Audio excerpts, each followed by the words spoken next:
Growing up in England, it was about 11 years difference between me and Justin. I was kind of like the annoying little brother that was his shadow most of the times, and just followed him around, try to hang out with him as much as possible.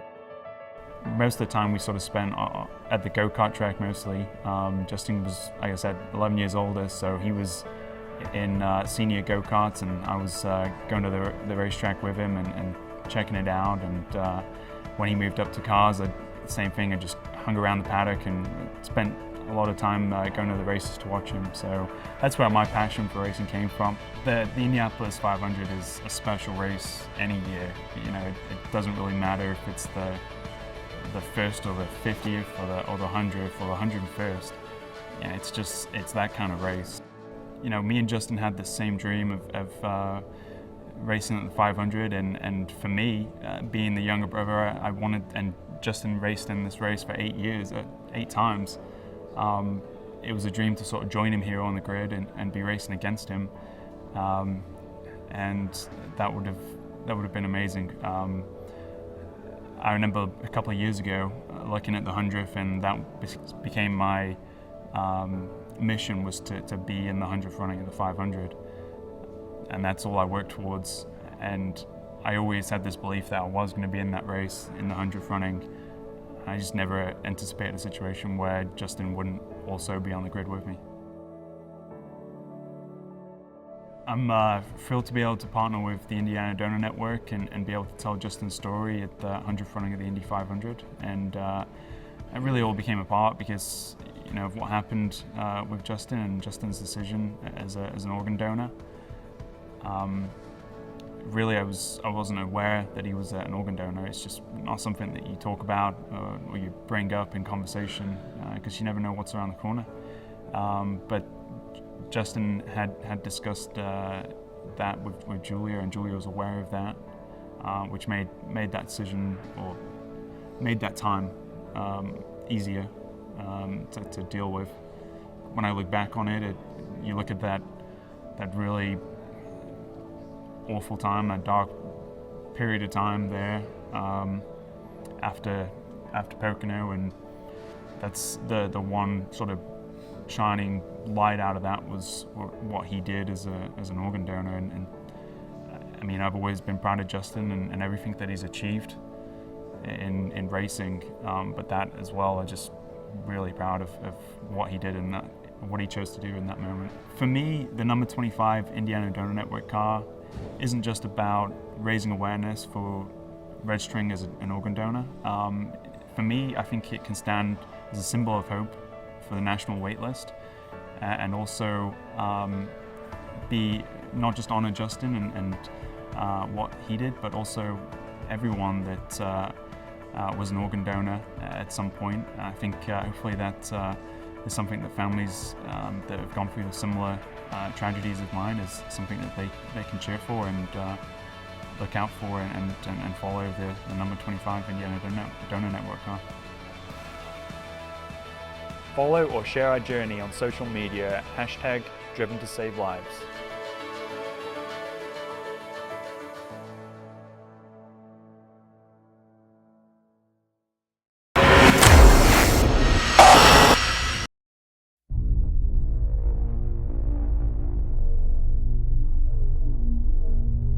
These are the moments that define champions. Finding calm amongst chaos. Focus amongst distraction. Channeling nerves into confidence. Fear is not an option. Failure is the enemy. Do you have what it takes? Tighten your belts. Shut your visor. The battle begins now.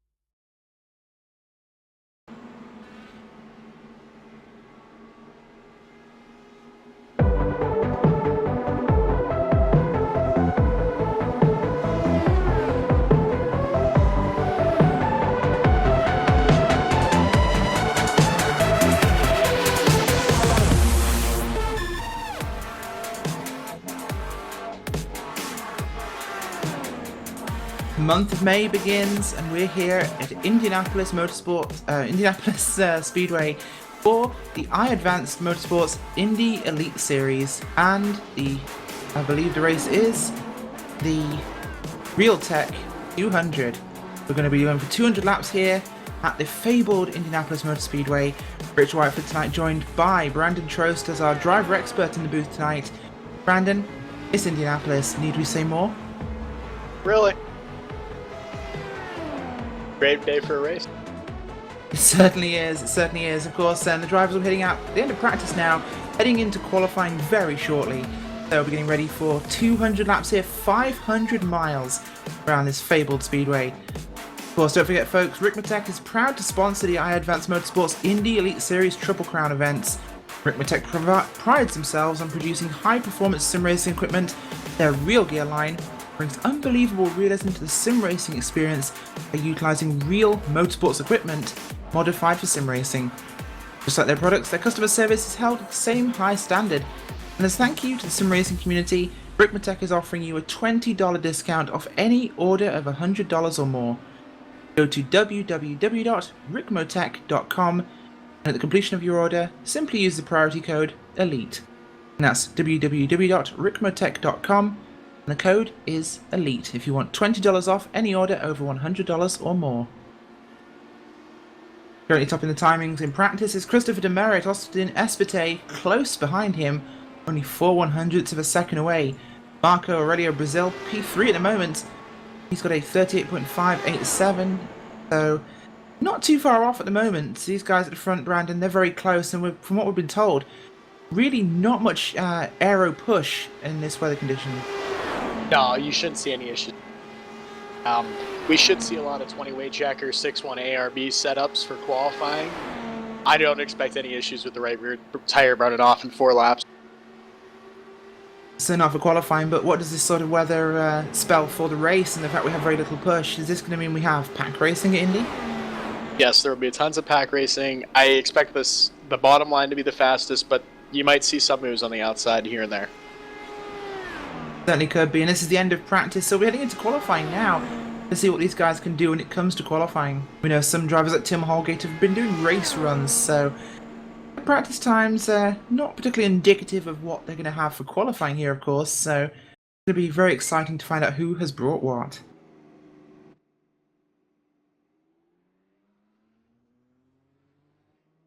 The session is ticking over now to qualifying, and drivers will be heading out shortly for 10 minutes and 4 laps of qualifying. This will be, we believe, a single car affair, but everyone heading out to get their work done.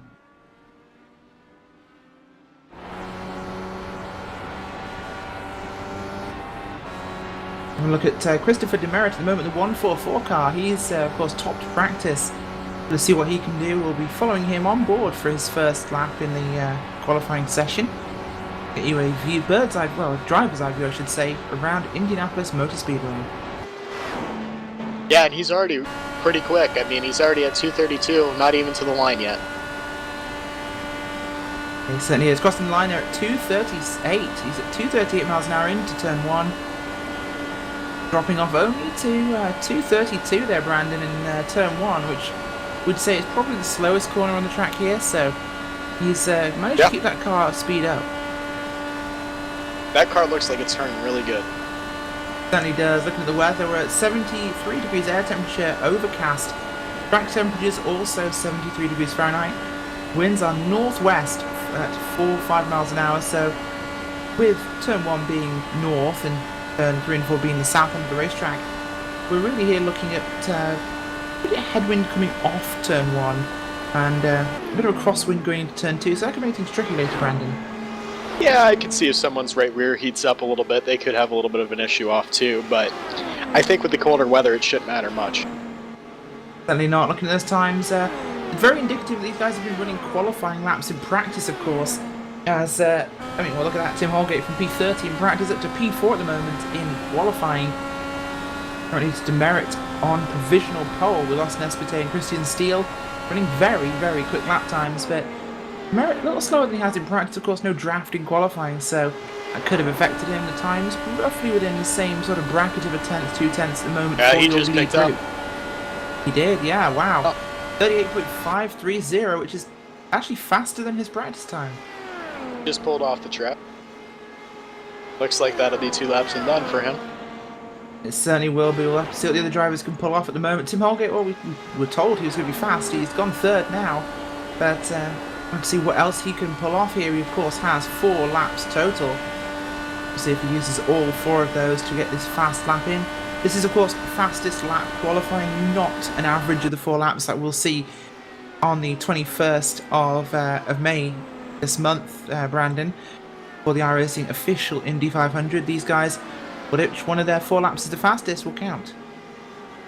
Yeah, and I think Holgate's probably got a set that's a little bit conservative on the downforce, and I'd imagine he's going to keep picking up time until the very last lap. Then we'll see what he actually has. Oh, he's gone second. Looks like he's done. Yes, he is. He's done, well, he's done 3 laps and he's backed Done off 3 the laps. pace. So that car is definitely backed off. Yep, 3 laps and done there for Tim Holgate. It'll put him on the front row for now. We'll have to see what the other drivers can bring to this one in qualifying, of course. Number of drivers not yet qualified: Niles Anders, Tim Miller, Enrique Ebo, Christopher Peters, Nathan Bookbinder, Andrew Kinsella, Michael Peters, Paul Jennings, and Marco Aurelio Brazil. Expecting Marco to be fast, of course, Brandon. He was 3rd in practice. He's been in the 5s. And we kind of expect Niles Anders to be in there as well. He was in the 38.6 in practice, so it's something we would expect to see. Big gap though for Demerit. Definitely got the qualifying nailed with this car. We thought Tim Holgate might have something here, but as you said, maybe on the conservative side. Now, we talk about there being very little aero push in this race, and we're going to have a quick look at one of the drivers going around at the moment. That will be Darren. Oh no, Darren Manning's not running at the moment. We'll take a quick look at, well, now Anders has just jumped up to P10 at the moment. Expect him to be going out very soon to run a lap. And I expect Niles to pick up quite a bit based on the fact that Joe Branch and Holgate are his teammates, and they're sitting 2nd and 4th currently. They are indeed. Joe Branch is slowing as well. He's completed his run. He's at P4 at the moment. There's Tim Doyle also slowing. He's P7 right now. Niles Anders not seeming to be running another lap at the moment. He's gone 1 and done for now. Might be making an adjustment really quick and then come back out. He might well be. Christopher Peters appears to be heading on to a lap here. He's got 1 in the book already. This is his out lap. Have a look at Christopher Peters there. He's currently in P22. We'll see if he can pick anything up right now. Last lap was a 38.975. Oh, and he loses it off turn 1. This is something we could see today, of course, Brandon. Turn 1, kind of tricky for these guys, of course, with the wind shifting a little bit at the moment and dropping off. It'll change every lap. I'm not really sure what happened there. It looks like he missed the entry to the corner and the car just snapped loose or something. That could well be the case, of course, as looking like most of our front runners have managed to qualify now. Randy Cross now out there in P12. He was 13th in practice, so that's looking like that's his time at the moment. Was expecting a bit more. Oh, is coming out right now. Looks like just hit the start-finish line. We'll ride on board. We'll ride on board with Paul Jennings right now if we can, and we'll get a view of what he's seeing here as he heads out in that Stop Diabetes Chevrolet. See what he can do here from 31st in practice. So potentially, like Tim Holgate, Brandon was running race runs. Of course, a second off the qualifying time, so that's likely that was the case. Looks to be putting in a nice slow lap here. I don't know if he's got an issue or not, but he's about 10 miles an hour slower than what Chris was able to run. Great line speed. Certainly is. He could be running his race setup and running certainly higher downforce in that car, which would be unusual for qualifying, but you are right. He's about 10 miles an hour off the pace. That's a 39.9 again, bringing him towards the back of the field. Not what we expect from him. No, not at all. I'd have to imagine that's a race setup, and it's accidentally loaded in there, and he's just going to try and make laps now. I think everyone's locked into the race based on the field size, so he might just be trying to start out back anyways. Could be a safe bet. I mean, we talked about it before, but we are expecting a little bit of a different Indianapolis race today with the cold weather we're seeing here. Aero push, which has traditionally been quite a big thing at Indianapolis, seems to be very low here. I mean, we're talking to Christian Steele, sorry, before the race, the number 78 car. He was saying it's very, very low. You can get right up to the back of people in the corners here, and it's not going to be a major issue. Yeah, there's that, and I think you're going to see a lot of fuel saving up front. I'd imagine someone's going to let a slower car out to the lead, and you're just going to go right up onto their gearbox and get the best gas mileage you possibly can. As we all know, every drop of fuel counts at Indy. It certainly does, and well, Tim Holgate's been kicked off the front row by Marco Aurelio Brazil in that Gecko Vortex Sim Racing car. He, the 812, is up to second place now, the only other driver besides Christopher Demerit into the 38.5 bracket. And he's only done one lap, Brandon, so he has coming back out.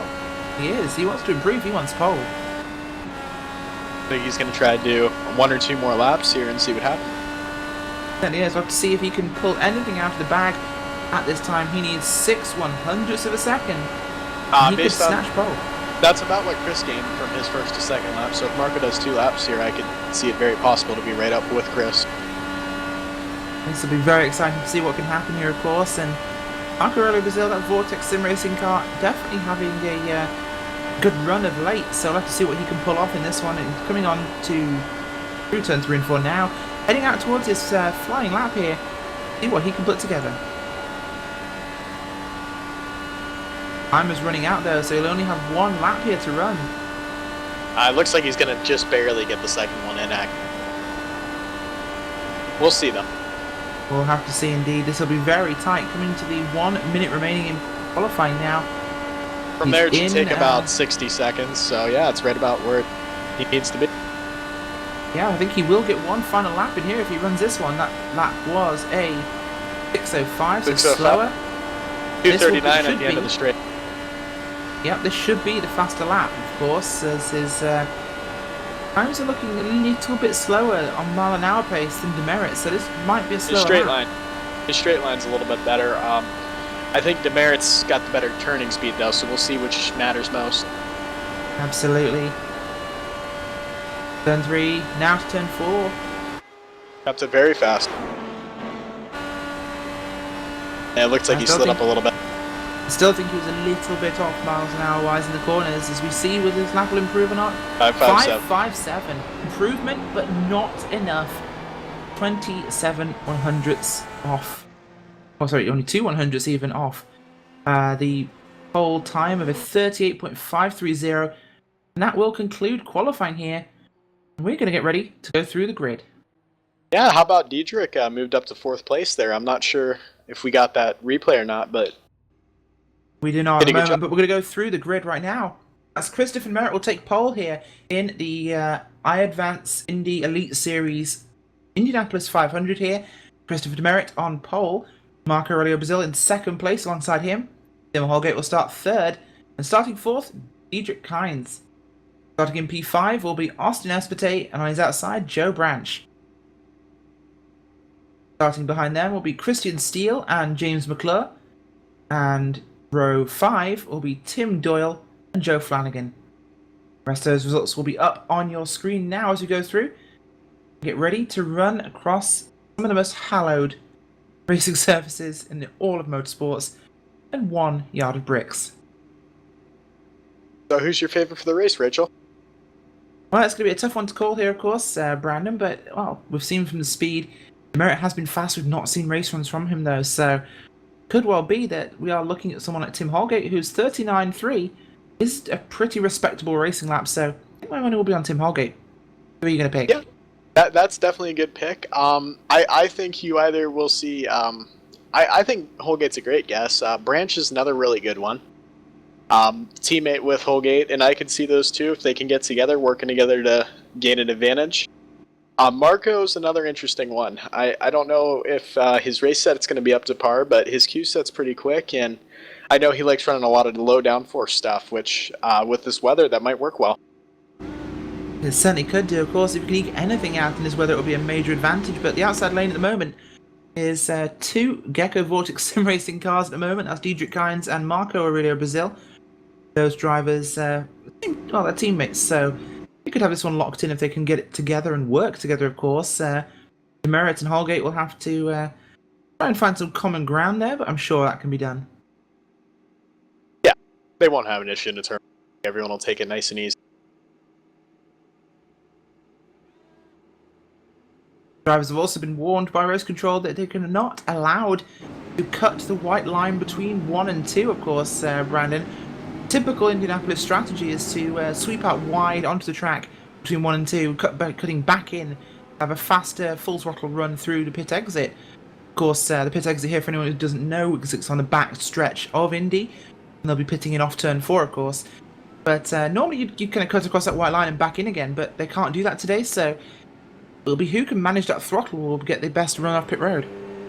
It'll be who manages their weight jacker too. I know if you run about a -5 to -10 weight jacker through there, you should be able to flat-foot it on the bottom without even going above the white line. But we'll see if everyone can do that or not. We might have 1 or 2 spinners there if they don't get this one right, but Yeah, if you mess it up, you'll definitely hit the grass and spin out.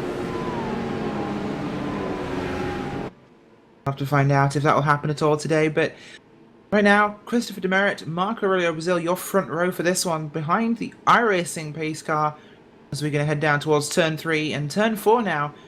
That pace car will take the long, sharp left-hand turn onto pit road, and we'll be able to go racing here at Indianapolis.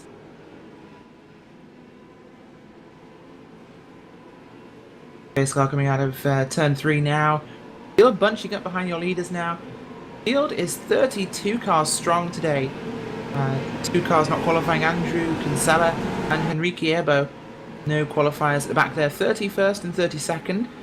Nearly a full 33 car field for this one, which is perfect for Indy. That pace car will pull off very shortly now, leaving the field in the command of Christopher Demerit in that number 114 car, and he will wait for the green flag. He will go early, and the iAdvance Indy Elite Series Realtek 500 is go. We are racing into turn 1 now.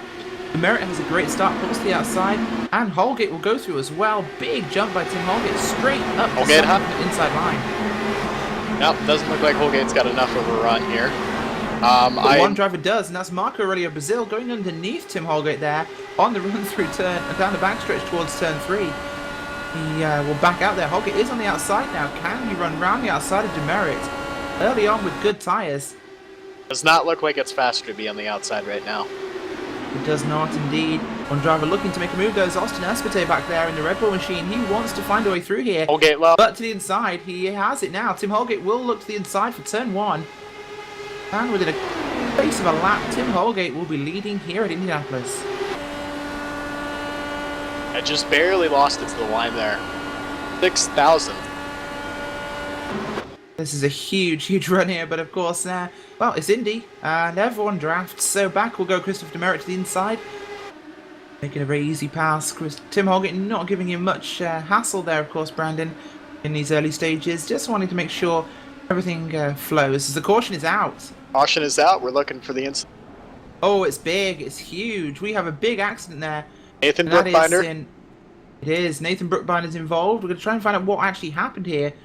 We have a number of cars, and this was a 2-stage incident, of course, and we can see it there. I believe for there's some a group reason of had cars. to. Yeah, there's a group of cars. The 8 was on the inside, and I think that's Donald Strout. Niles Sanders came down, and the 8 checked up. Looks like he got loose. The guy behind him couldn't check up enough, and the 32 hit him. Yep, Shelby Blackstock there couldn't slow down in time.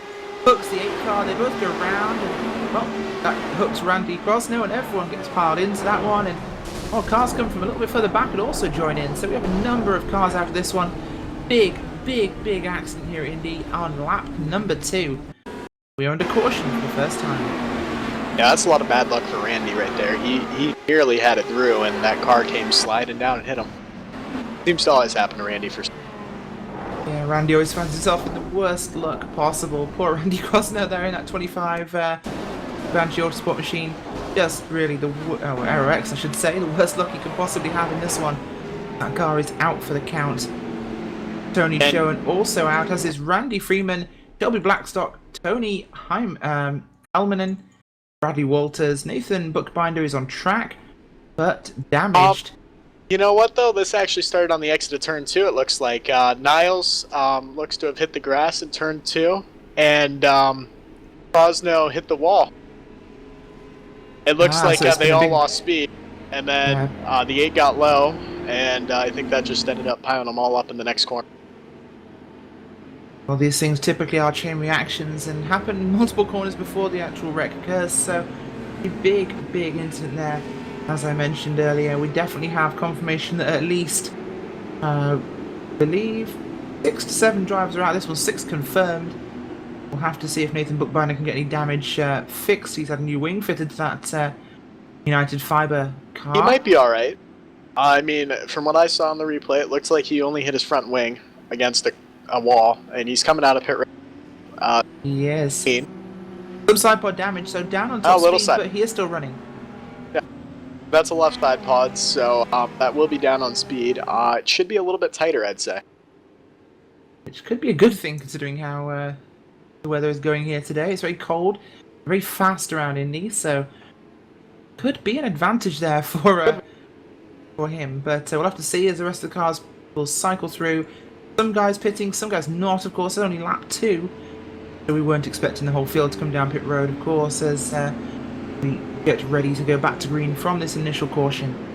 Yeah, I'm shocked that more of the back half of the field didn't pit. I mean, I know it's only 2 laps, but 2 laps on field at Indy, that can matter. It certainly can, and, well, it's Indianapolis, you're at the back of the field, you might as well pit anyway. That's because it gives you a bit of extra gas, a bit more miles, and, well, every mile counts here. We've had our fair share of fuel mileage races here at Indy. We have. Lost a few myself. I'm sure, well, most people have, I think, but we've definitely seen you lose your share on fuel mileage. Never quite managed to get rid of that lead foot, have you? I don't know if I'd call it lead foot, I'd call it bad strategy, but... Well, the master of strategy himself, Tim Holgate, sitting in second now, of course, qualified in third, was closely put to line by Marco Aurelio Brazil, who really got filtered back in that 2-lap run. Yeah. Was quite surprised by this, actually. Dietrich Kynes, his teammate who qualified 4th, is running 5th, but Marco Brazil was 2nd. He's down to P8 right now, which is a huge drop. Austin Espete up from P5 to 3rd. Joe Branch from 6th to 4th. And Christian Steele, well, he's gained 1 spot. Tim Doyle also 2 spots. So, a bit of shuffling, but no bigger movers really than Marco Aurelio Brazil. We didn't expect this from him. It did seem as though he was trapped on the outside a few times, I believe. From what I saw there, it looks like Marco has a slightly slower car. I'm not sure, but just based on the way the top 4 almost were breaking away at the end of that run, when the rest of the field was stuck behind Marco and Diedrich, I mean, it would appear that Tim and Chris really were getting that swap draft going well. Yeah, they certainly were, and that's going to be a major advantage for them. And, well, Demerit and Holgate, they know how to win races here at Indianapolis, and if they're doing that, then they're going to be in a good shape for this one. If they can control the race, that matters so much at Indianapolis, Brandon. Yes, it does. And the best place to avoid wrecks is being in the lead. It certainly is. The fewer cars you have in front of you, the fewer can hit you. Correct. Of course, we'll be restarting single file this time for drivers, or for viewers who aren't aware. Indianapolis and IndyCar always runs single file restarts, so we'll be running in single file now, so much harder to pass on these subsequent restarts than it was in the initial start. We aren't running that 2-wide pack almost into turn 1. Of course, still expect them to be 2 and 3 wide, depending on how good a start people get, but one of these issues with the single file starts, of course, is with a longer line, you tend to have cars at the back will go much later than the leaders do. And you'll see people going, and people will be going as they do that now. Big incident there. As multiple drivers checking up the middle of your field, I believe we've had an incident there with Darren Manning. I believe everyone's okay. Darren Manning has hit the wall hard. Yeah, Darren Manning, we'll try and get a replay of that one, but Darren Manning has to check up and swerve for that big bunch up on the start-finish line when people do not go, and swerves into the inside wall there, the pit wall. And that car is out. He's on pit road now. Oh yeah, hard hit. Absolutely huge hit for him as we keep our eyes on the leaders. And it's Holgate already in the lead here. He has wasted no time passing Chris Demerit, but Demerit will go to the inside, and it looks like Austin Espete is going to follow him through as well in the run to turn 1. Let's see what happens, but that was a quick change. If I were Espete, I'd stay in 3rd place. Those top 2 are really fast, and he could just sit in 3rd place and save fuel. He certainly could, and the draft would help keep him there and keep him out of the way of the else until much later in his races. Holgate will pass Demerit again, and it seems as though they are passing in the corners, Brandon, which Yep. is really not helping the draft as much as you'd think. If you were doing this to slingshot, they'd be doing it on the straights only, but with, well, such a large pack behind, no real breakaway yet, apart from behind 4th place. You'd expect this to be a little earlier? Well, it's 73 degrees. I'd imagine they're still flat-footing the corners side by side, so I don't think where they decide to pass matters. Well, you heard it from the expert first, of course, but 4-car breakaway already. They're 1.3 seconds away from Christian Steele in P5, which is a huge jump. Either those drivers coordinated that one, or simply got the better run, but maybe their cars are this much faster. Is this something we'd really see here? Of course, Christian Steele's running 39.8s, and Mr. Merritt's running 39.7, so it's not a big a speed difference, but this is a huge gap from really 2 laps. Well, you got to understand, I think those guys in the back were fighting a little bit harder, and I think they lost a little bit of time doing it. I also think the start kind of got bottlenecked around 4th, 5th place, and, well, it shows, I guess. It certainly did. That's what caused the incident that took out Darren Manning, of course, as we see Jose Crescente heading down pit road. That car damaged from earlier on. It's starting to look like Chris hasn't hit his best times yet. He just ran a 5.91. Meanwhile, Christian ran an 8.41, so that's over 10th and a half, 2/10. Yeah, that is a huge, huge difference in lap time, especially with the draft here, bringing that advantage to these drivers. So, seeing Demerit going to the inside there of Holgate on the start-finish line. We will see a lot of this today as the drivers got some for position, but they are still pulling away here. This first 4 with Espite and Branch really hanging on the coattails of Holgate and Demerit, Brandon. They're just pulling away a huge gap now. It's up to 1.7 seconds over Christian Steele. Yeah, Christian seems to have a deep. I don't think he can lead though. He needs someone back there to lead for him, and I'd expect him to come up in a little bit. We'll see though. We'll have to find out, of course. Diedrich Kynes, the Echo Vortex Sim Racing car in P6. Tim Doyle in P7. Marco Brazil had a better run this time by not pushed up on the outside, as Doyle will make a move there on Diedrich Kynes. But Marco Brazil hasn't lost any spots yet, so seems that car can keep up. Of course, Brandon just needed to be on the inside line. Yeah, it's looking all right. 40.1 last lap. That's not horrible, but it's a little bit off the top speeds, it looks like. It certainly is. Much slower lap times than we're seeing from your leaders. And that is Demerit back again in front. They're running 39.7, and we're seeing 39.7s from the rest of that front group. In fact, Joe Branch, the 4th in line there, 39.6, so the advantage of being 4th in that train is huge. Yeah, 4th place in that train. And actually, Christian's running just ran a 39.56. He might be getting, he's gaining a little bit. I don't know if he had draft a little bit from, I know there was a lap car up there a lap or 2 ago. Yeah, there is. He just passed the lap car. In fact, that draft would have basically super speeded him down the front straight where he made the pass. I believe that is the driver of Christopher Peters there who made that move on. We're down to only 21 cars on your lead lap already. That's a quick drop off. That wreck took out a solid number of cars, and then that restart took out a lot more.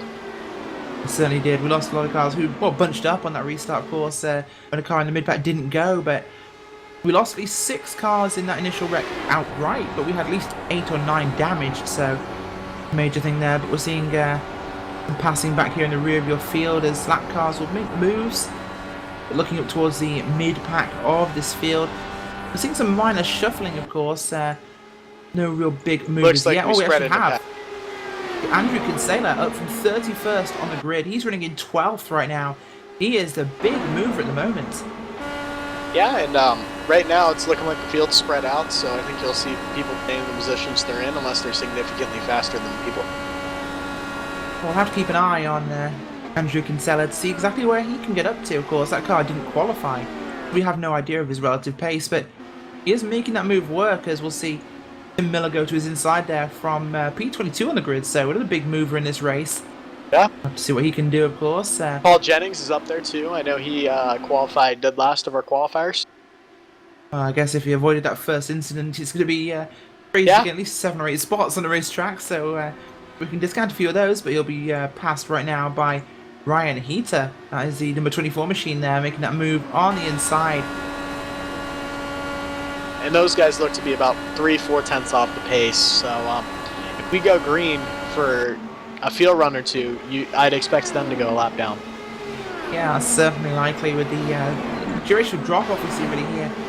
Tim Holgate, though, back out in front and has a bit of a gap over Christopher Demerit this time by, but Demerit will once again immediately go for the pass as soon as he gets some range here.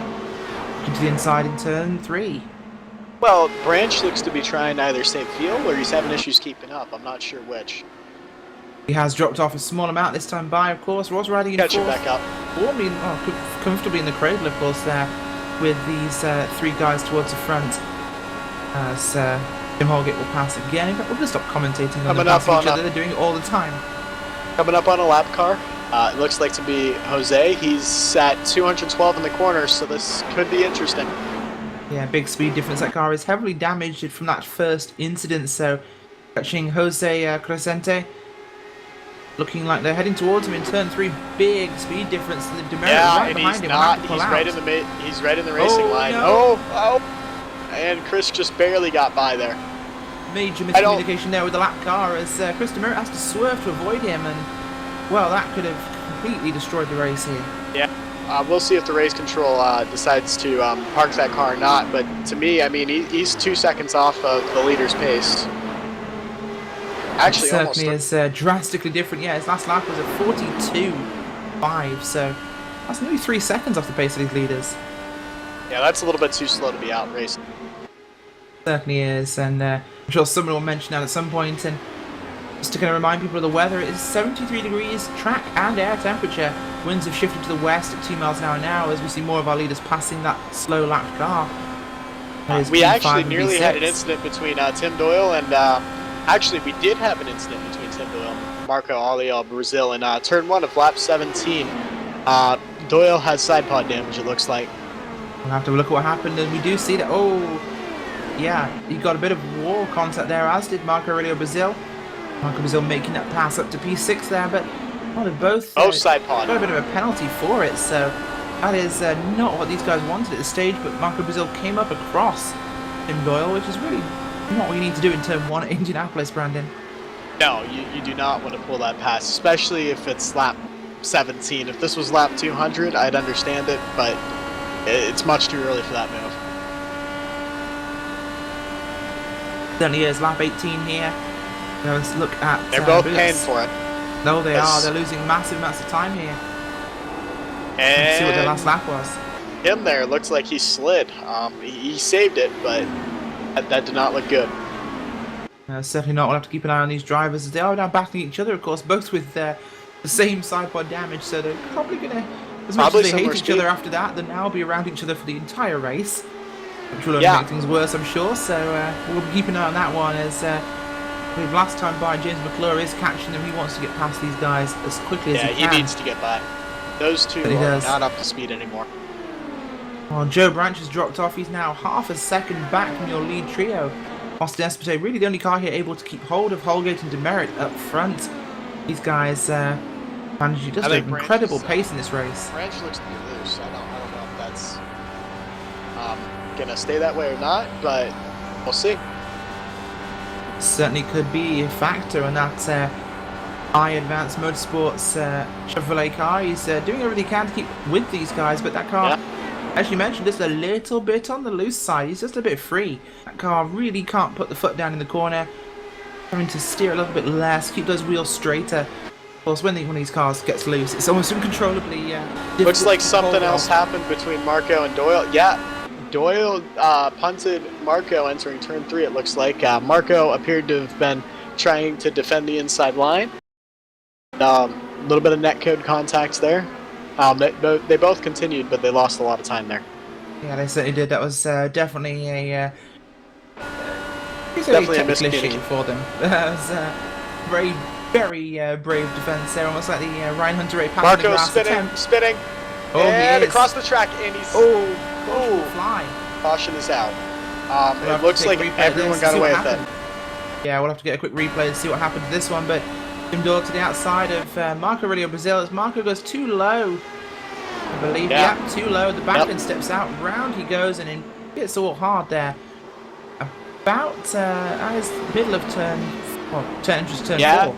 that's going to be one of those where Doyle's going to blame him and he's going to blame Doyle for keeping him too low, but now it's one of those deals. It certainly is. This is racing, and well, someone can keep you wherever they want to. Your job to either lift out or spin. Looks like he spun it out. Yeah. And Certainly, luckily did. for Sanders, Niles did get through that. Looks like incident-free by about 15, 20 feet. Lucky for Niles Anders there. He needs his fair share of luck in these races, but Quaker State Foster's machine is unscathed, as we expect we'll see everybody into pit road this time by, of course. 22 laps in the books. We're about 10 laps shy of a fuel run here, so Yeah, everyone will come. expect everybody will head down pit road here and And, we'll we reset should this field. I'd say 4 tires for everyone. Now, the only reason anyone would not take tires is if they had 5 laps of gas they need to take at the end of the race. Other than that, I don't see anyone not taking tires. 2 tires, as everyone knows in this car, take the same time as 4. Very much so. Everyone will be led down pit road by Christopher Demerit here. Himself, Tim Holgate, Austin Espete going through, but we have a stayer outer, I believe. I think that's a lead lap car. We're going to try and find out who 1 it lap is. It's a down, lap it's car. Christopher Peters. Christopher Peters will stay out. He'll get his lap back now. And we'll see what he can do, as will Dan Lee Ench. In that 52 machine, they'll both stay out and try and wave around here, giving us 22 cars on the lead lap here at Indianapolis. We'll have to make sure this one goes as well as it can. Oh, whilst the drivers are on pit road taking their Sunoco race fuel and Firestone tyres.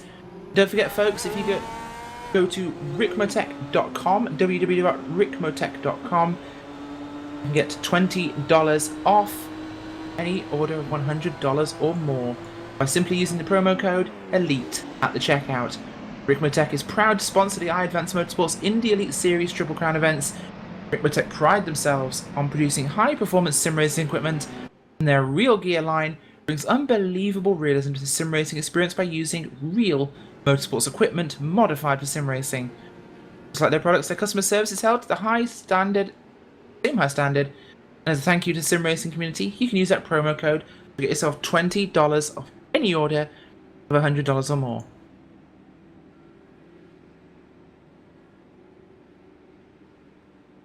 Mr. Merritt will line up behind your lapped cars there, waving around with 1 to go.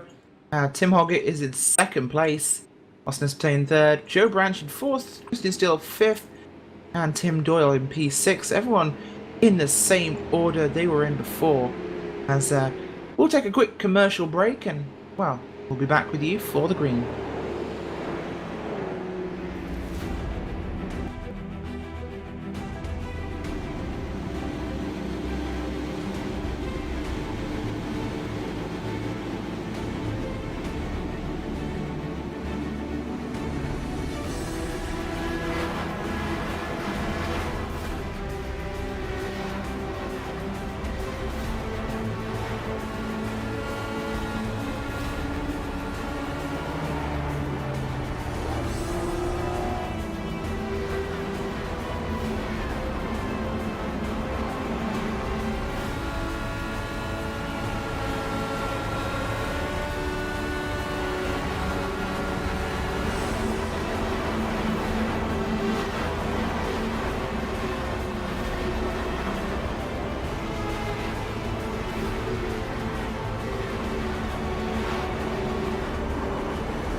Advance Indy Elite Series here at Indianapolis for the Real Gear 500 here at Indianapolis Motor Speedway.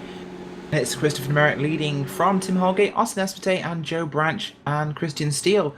Your top 5. It's caution number 3 here at the hallowed Brickyard. As we get ready for that restart, we are on 1 to go now. The pace car will pull off. This time through turn number 4. And we'll get ready to restart. Field and control of Chris Demerit. out front in that 114 machine. 06 of Tim Holgate behind him. We'll be hoping to get a good run this time. Those two have been swapping positions all race long. Pace car will pull away, and you will not waste any time. No, Christian Merritt waits a little longer before going. Finally, green flag is out and he's away. And bunching up towards the rear of your field as drivers make moves early on, trying to find every bit of track position they can at this stage, but no bunch up like last time. Everyone going fairly well this time by. And the majority of your field having pitted there, taking tyres and fuel. Tim Holgate wastes no time making a move down the inside of Demerit. But this time Austin Espete will go with him as well. That Red Bull 777 car going through on the inside. That shuffles Demerit back down to P3. So this is the difference, of course, from that first run. We have no passing back and forth between Holgate and Demerit. Although Demerit will go back to the inside, so we're going to be nearly 3 wide. Going 2 wide there. Across the start finish line, and Austin Espete wants to lead Indianapolis. His car goes to the front in turn number 1.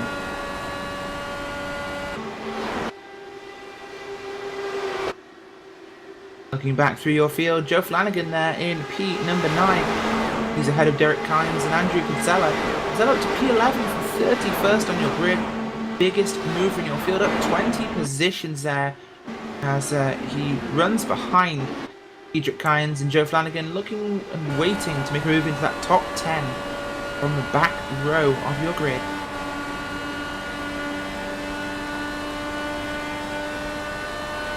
Back to the field as well, we have drivers making moves here. Of course, some drivers still struggling with older tyres slightly, but we are still running at the moment. Christian Steele there in that midfield group. He is trying to do what he can, as we've had some of those lap cars, well, the cars he waved around, heading down pit road under green, of course, where they will not lose a lap yet, but some of them might have just gone 1 lap down. Have to keep an eye on what's happening there, of course. Looks like Doyle and Christian managed to keep themselves with the front pack for this time. We'll see how long Doyle can stay there with that side pod dip. It certainly did there, as Austin Espete will go back to the front here again. It's really shuffling the change here, Brandon.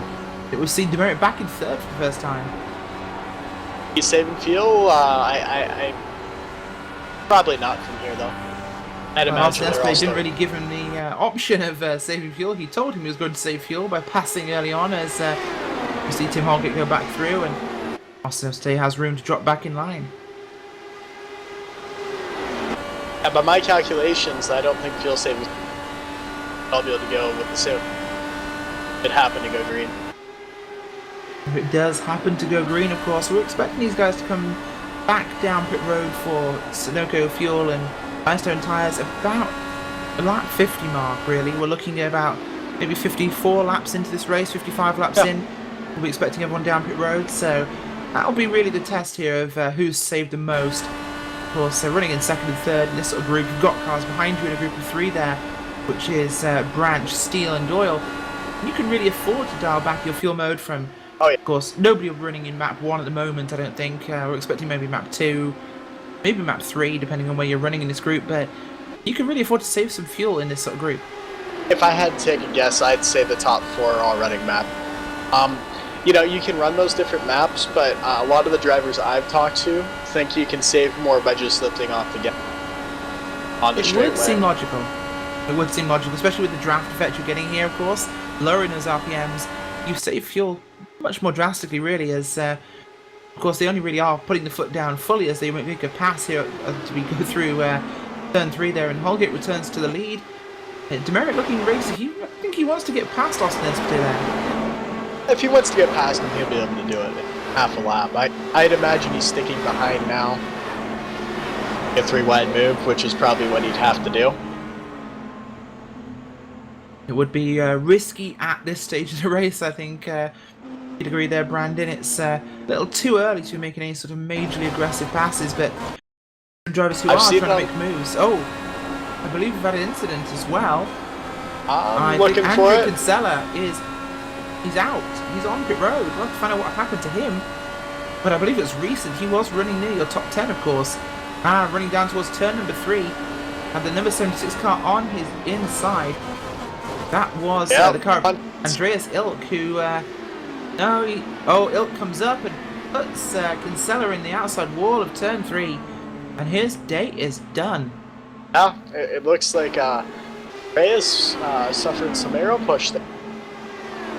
We've not seen much aero push in this race so far, of course, Brandon, so really an unusual state of affairs there. Yeah, it almost looked like the car didn't turn. Something wrong with it. Perhaps Ilk just maybe turned in late for the corner, and of course once you turn in late for a corner here at Indy, you are right at the racetrack. Yeah.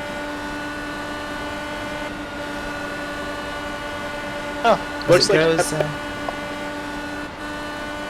as it goes, Austin Espete will turn to the inside there. He will take the lead through turn number 1, heading to turn number 2, but we expect Tim Holgate will be making that pass back. Quite clockwork here on the back straight as they run down towards turn number 3. Holgate gets the run. Holgate will pull to the inside again. Easy pass completed there. Definitely those 6 cars up there seem to be the field by far. They already have a 3-second lead on Niall.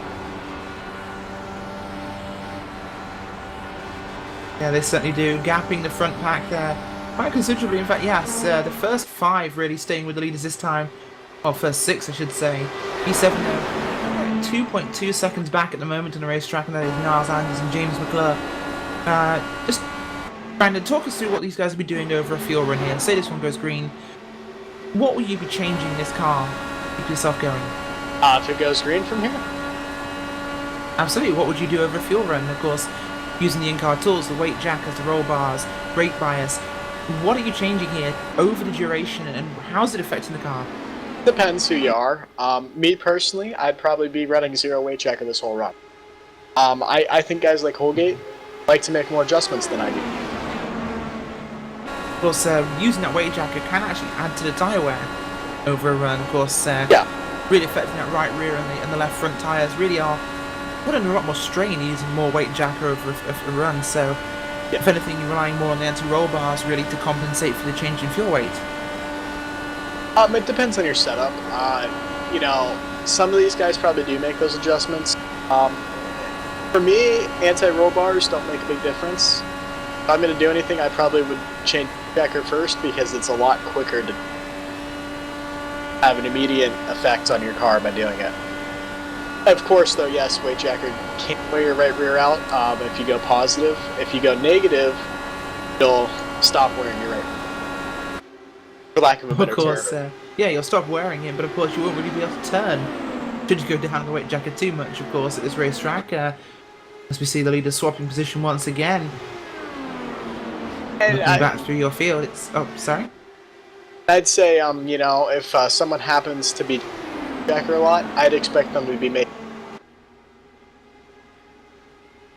That is quite likely, as Paul Jennings in that 74 car makes a move on the number 1 there of Diedrich Kynes.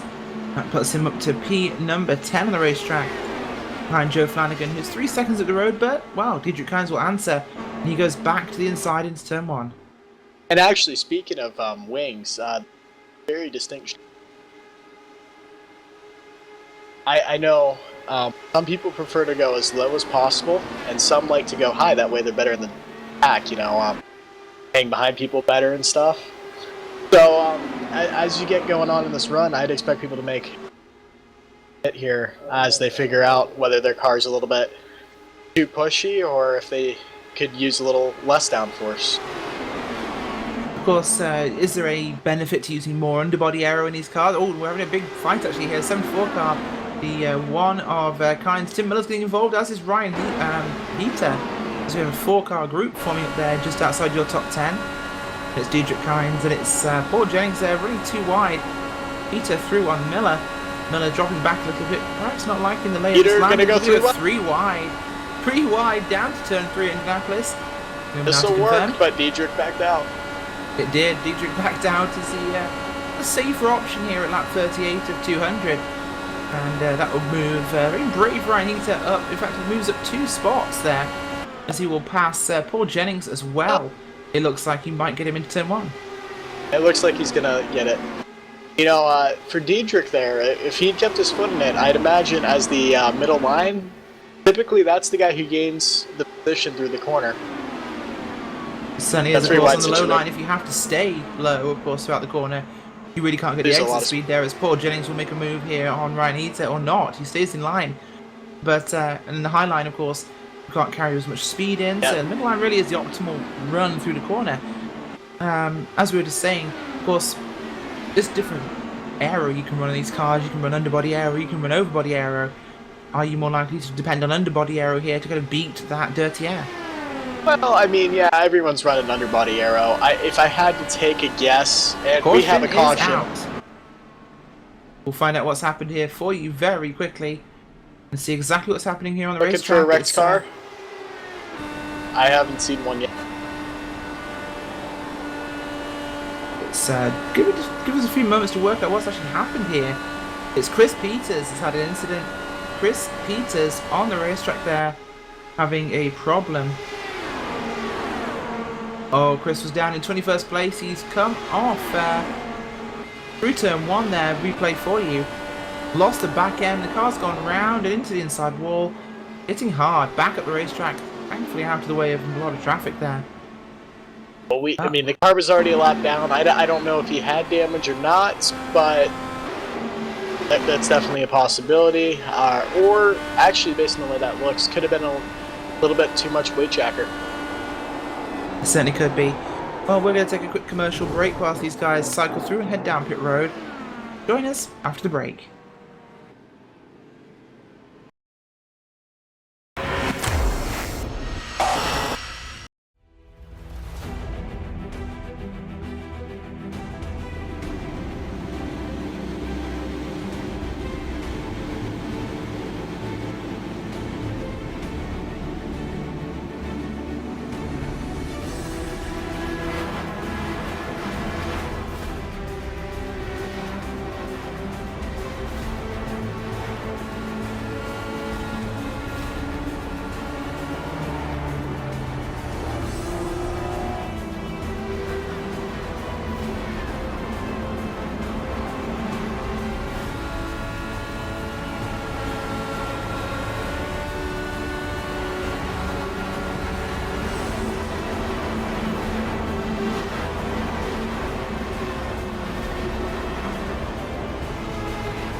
Welcome back to the iAdvance Elite IndyCar Series here at Indianapolis for the Real Gear 500, one of the Triple Crown events in this series. And, well, we've had another incident. In fact, it was, I believe, Tim Doyle on pit road had himself a single car incident, hit the wall, avoiding another car.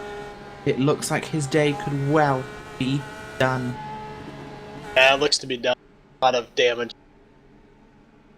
It looks like it flew through the second or two. Lucky he did not. Well, unfortunately, that's his race done. He was, of course, slightly damaged, of course, after contact with Marco Aurelio Brazil. But that is his race completely finished now, as Austin Espete out front here from Tim Holgate and Christopher Demerit. Joe Branch in fourth. Christian Steele still in P5 there. These guys certainly getting ready now to go green, as it will be green, green, green. Austin Espete will take them back to the flag as we get running now here on lap number 44, approaching 1/4 distance here in the Realtek 500.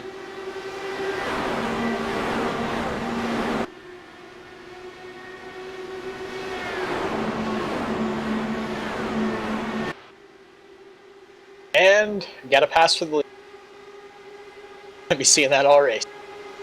We certainly have, and Chris Demerit will go through as well there over Austin Espete. Back to the usual 1-2 we've been seeing all race. It would appear on the restart there was an issue. Tim Miller got a black flag, it would appear. Must have jumped the start on someone. Yeah, it would look like Tim jumped the start on Diedrich.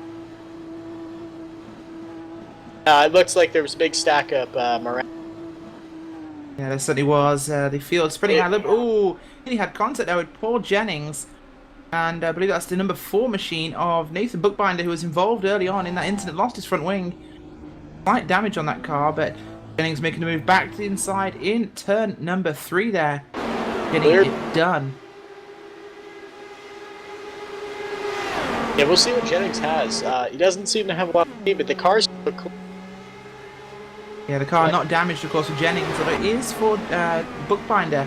Bookbinder seemingly okay in the draft, though, but will lose it as soon as he gets past Jennings, so really seeing a bit of a difference there. As oh, we have a sideways car, another caution will come out now, as we will get you exactly what happened there. Andreas Ilk, I believe that was. It was not Ilk, no, it was Henrique Ebo in turn number 1. Yeah, just in the corner. Contact there with Andreas Ilk, puts him round and into the outside wall. We're under yellow once again. This is car, but that would be twice.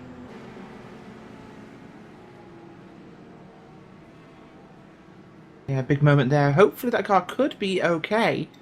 The car front wing appears and rear wing damaged, but those can both be replaced, of course, on these DW12 Indy cars, so he should be good once he goes for a bit of a long pit stop.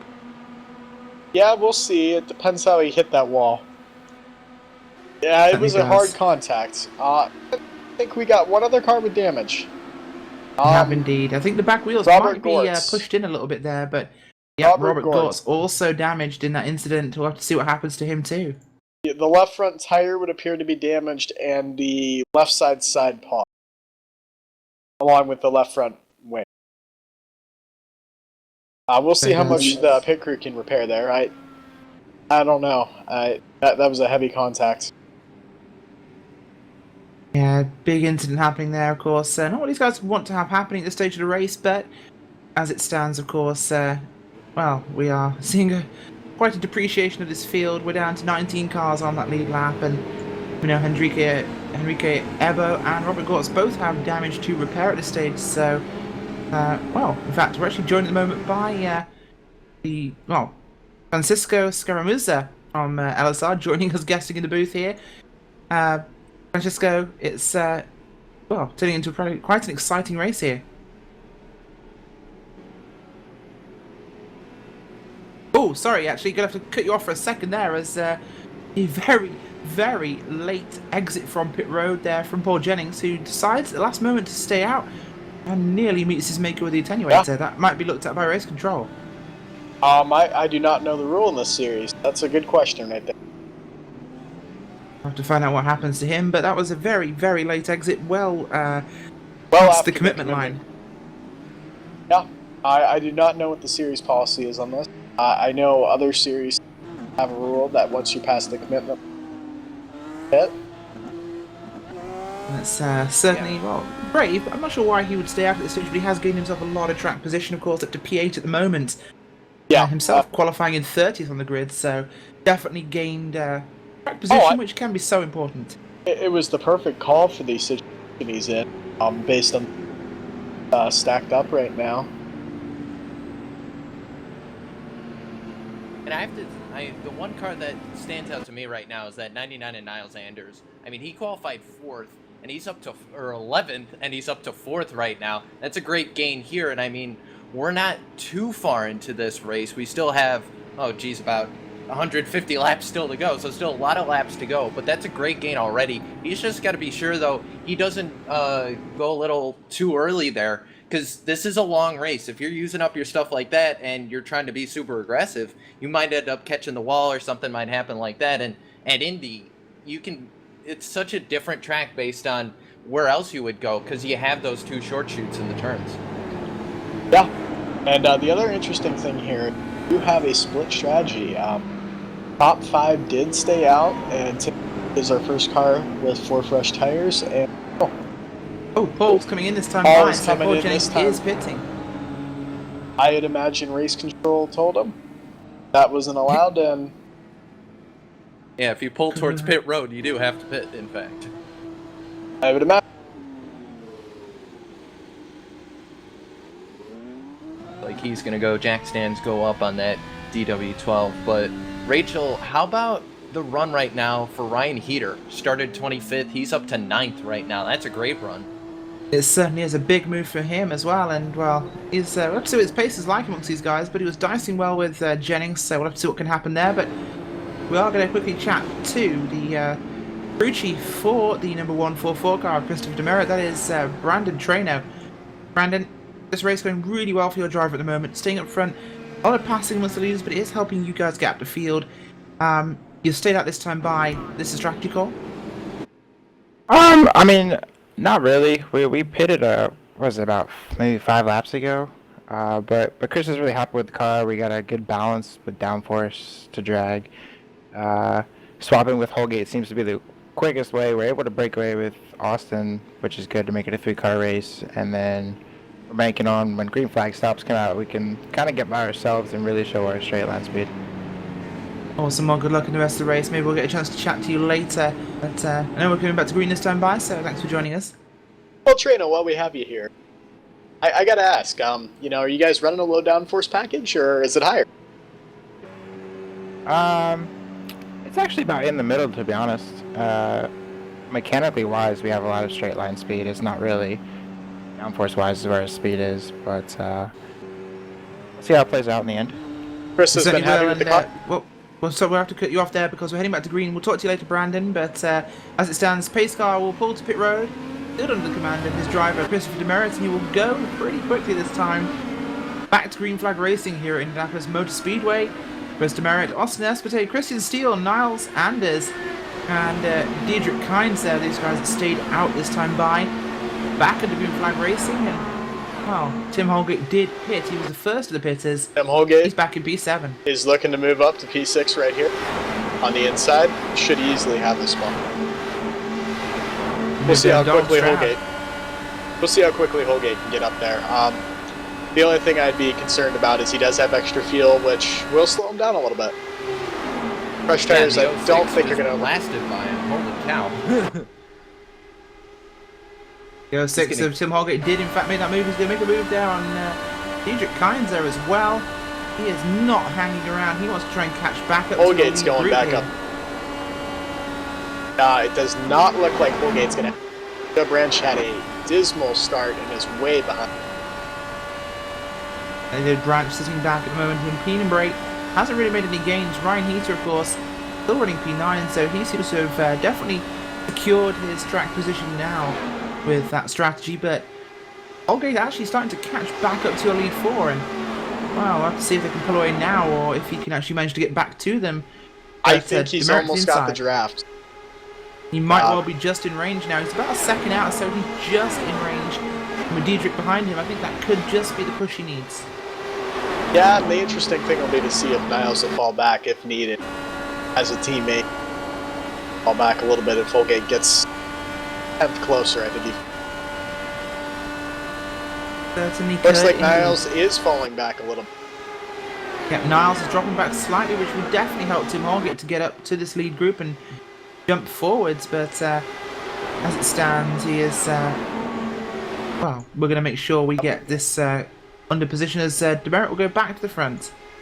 It's a great battle for the lead right now, heading down the front straightaway, down into turn 1. Demerit's going to have the inside line. Expertise just going to drop in behind. That's a 4-car breakaway right now. Then we got 3 more cars in a second pack. That goes back to 7th, another group of 3. But these guys seem to be grouping up right now, so it looks like Anders is starting to lose touch with that front pack.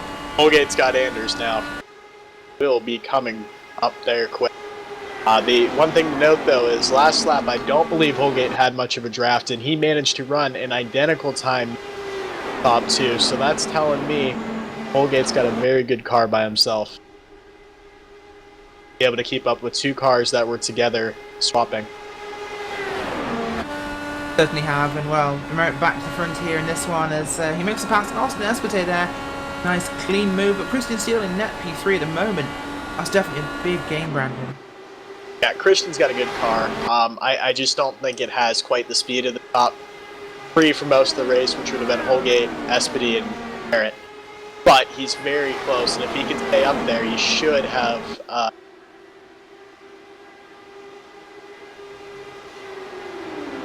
Yeah, and I mean, that Red Bull Honda is flying right now. He just went around Demerity again, but there goes Christopher down to the bottom, that 144. It's going to have the better line heading into 1.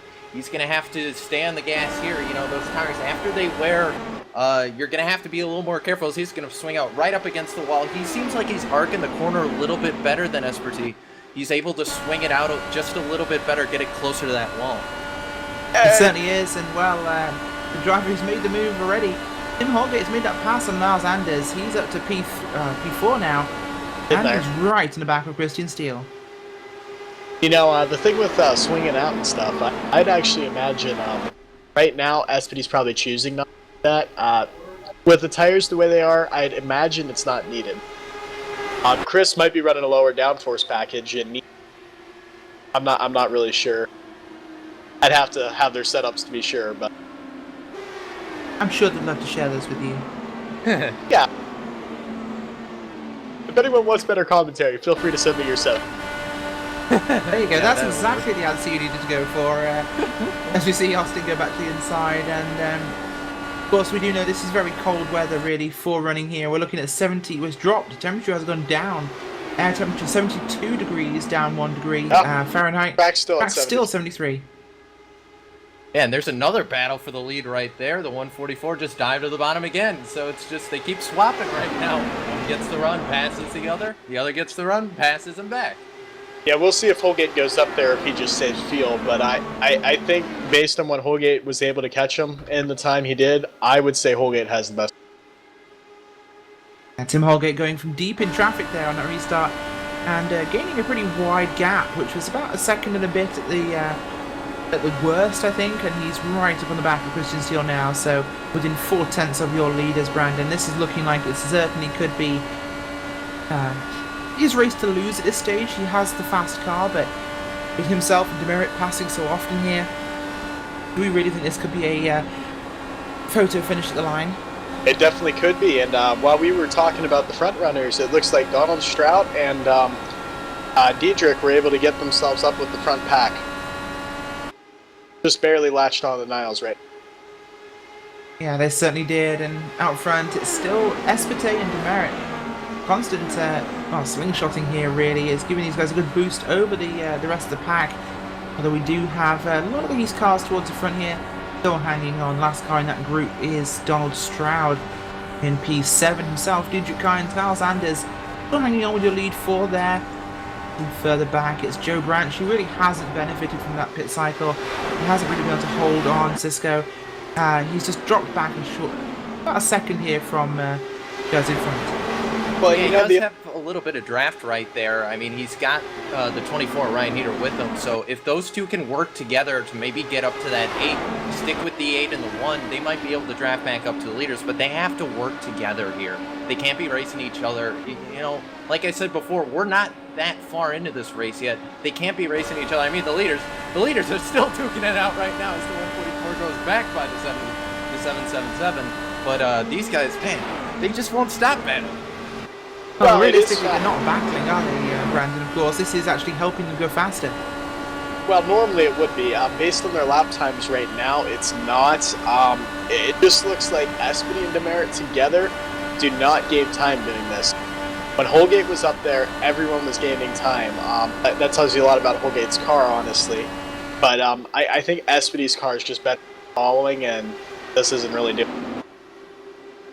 It's a typical draft situation, of course, where Austin has the draft of Demerit and he can pass, and then, of course, the faster car of Demerit will just get back past again, and we rinse and repeat. However, when we have a car as strong as Tim Holgate's there, that really is a beneficial situation to everyone, of course. In the 39.4s at the moment for Holgate, 39.7s for Steele, Espete running a 7, as is Chris Demerit, so Holgate, the fastest car in his front four, Francisco.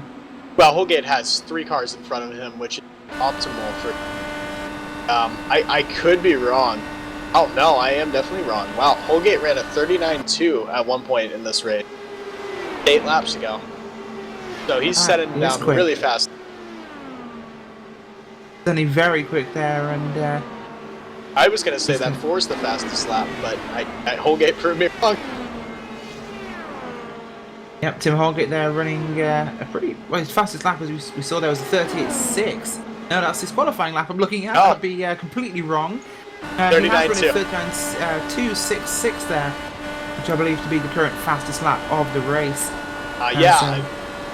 Christian's the closest, it looks like, with a 4.44 of the guys up front. I haven't been able to look at everyone else, but Demerit and Espedy both have their best lap in a 5. But they've been out front, and being out front, you do not get the same amount. Certainly not, and well, fuel saving will be at a premium in this race. And as you mentioned, of course, for this passing, I think with Espete's car, I don't think he's really trying to save here. Of course, we saw Demerit doing that before with Holgate, but at this stage, not really possible. I think Tim also is kind of stalled out here. He's about 4 tenths back from Demerit, but he's not quite able to gain and pass Steele at this stage. Nope. Yeah, we'll see how this kind of stalled out right now, honestly. Either that or Holgate's saving fuel. It could well be the case he is doing that. Of course, we know this car's pretty fast, so yeah, I'm sure he could go to the front if he wanted to, but looking at our laps so far in the race, we went back to green on lap 49, which was, well, the caution came out only 8 laps before our pit cycle, so we again nearly ran a fuel stint here, but didn't quite make it. So 49, well, let's go to lap 50. We're looking at lap 82, 83 here, so we're on 64. We're looking at about 20 laps to go at this stage. We might get on the caution before the end of the pit cycle. In fact, we're judging by the race so far, we're due 1 in 10 laps. Well, that would be a curse of the commentators right there. I'm sorry to the field. Already had to say it now. We got it from you guys because Evan came over here and he brought it back to us. Or I think we gave it to you guys. Either way, it's been running rampant lately. It's certainly infectious. We certainly won't be doing any onboards today because we do have Will Vincent on the cameras. Unfortunately, poor Will is quite sick and unable to talk, so that's why I'm filling in his very, very large boots. But yeah, of course, we're not letting Will do any onboard cameras. That seems to kill cars instantly here at RaceBot TV, so we'll make sure we stay away from that. And Cisco, can you give us a weather report? You're in Indy. Yeah, I am technically in Indy right now, and I'm looking out. It's actually not overcast, is what we're seeing in the sim right now, but it's been a very kind of damp couple days here, so you're kind of seeing that in the humidity and the heat on the track. I mean, 41% road heat, and plus, you know, these guys are going to be putting rubber in. Remember, we didn't have that last year when we ran the Indy 500s. These cars, this is kind of a new setup, because generally, unless you've run an Indy 500 between, you know, last year and this year, they're going to have to deal with that rubber buildup down on the bottom of the track. Yeah, and if I remember correctly, I do think the 16th Street, another one of the leagues, right, happens to broadcast Great League. But anyways, I believe they actually happened to have run a race since then at Indy. I think it was only 160 laps, but so some of these drivers should have a feel for it. I believe Holgate was in that. For But he sure. was, and Tim Holgate's actually gaining right now on Christian Steele. He might be looking to move himself up to get involved in this lead here, Cisco. Yeah, it looks like he's decided to turn on the jets now, starting to creep up on that car. I think you were right, and I think he was saving fuel for a little bit, but actually now he's starting to lose a little bit of time, so he might just be content to sit back there and just ride in the draft right now, save his stuff, wait for a little bit later in the run. But we talked about those like groups of three that kind of were there. Niles Anders, he's lost the group of three he was in. He's actually pulled away from that. And you just got two now. You got Diedrich and Donald Strout. They're together. And then you see Joe Branch and Ryan Heater. They're together. So those two are kind of grouped up. If those two can group up into four, they might be able to make a run towards the lead. I don't know. Well, we just have to see. It's too early, you know, to see these guys really making the moves. Well, I would say the fastest cars are out front. And out front. If those guys get hooked up, they might run maybe 200 or 300 a lap faster, but that's a... It certainly could, but of course, we've seen these guys set these times from qualifying, and we know who the fast cars in this race are. We really have an idea of the four cars, I think we can say, that could win this race. Realistically, we're looking at two, Christopher Demerit and Tim Holgate, who really have the fastest cars when they decide to turn this on. Of course, we are on lap 69 now of 200. No one's pouring on the coal at this stage. We're racing, but we're not racing too hard. I think, judging by the times we've seen, you know who's going to be pushing hard. Well, you can see Espy does have a good enough car to be up front. I just don't think he has the speed as Holgate and Christian is definitely slower than even Espy. And it looked like he just blinked out there. Sorry to cut you off, yeah. But he was having a little bit of connection issues they're 1 and 2 there from what I was seeing. It looks like it's solided up. It's kind of solid out now, but looked like a little blink there in 1 and 2. Just another one there, but I think he would be all right. His connection does seem to be letting Holgate by due to that. Questionable call by Christian, in my opinion, but that is the safe move to make. I mean, I'd rather get out of the way than cause like a wreck because of netcode, honestly. You know, that's very true. And right there, if he can sit behind Holgate, that actually might work out. He might be able to save a little bit more fuel than he was following the leaders here. And meanwhile, the leaders are still duking it out. Well, the issue is they kind of got pretty far back from the leaders there. I don't know if Holgate's going to have... And, well, if those two work together well, they might be able to hold Holgate off. They first got separated from Holgate. When Holgate was by himself for that one lap, they ran... So, we'll see.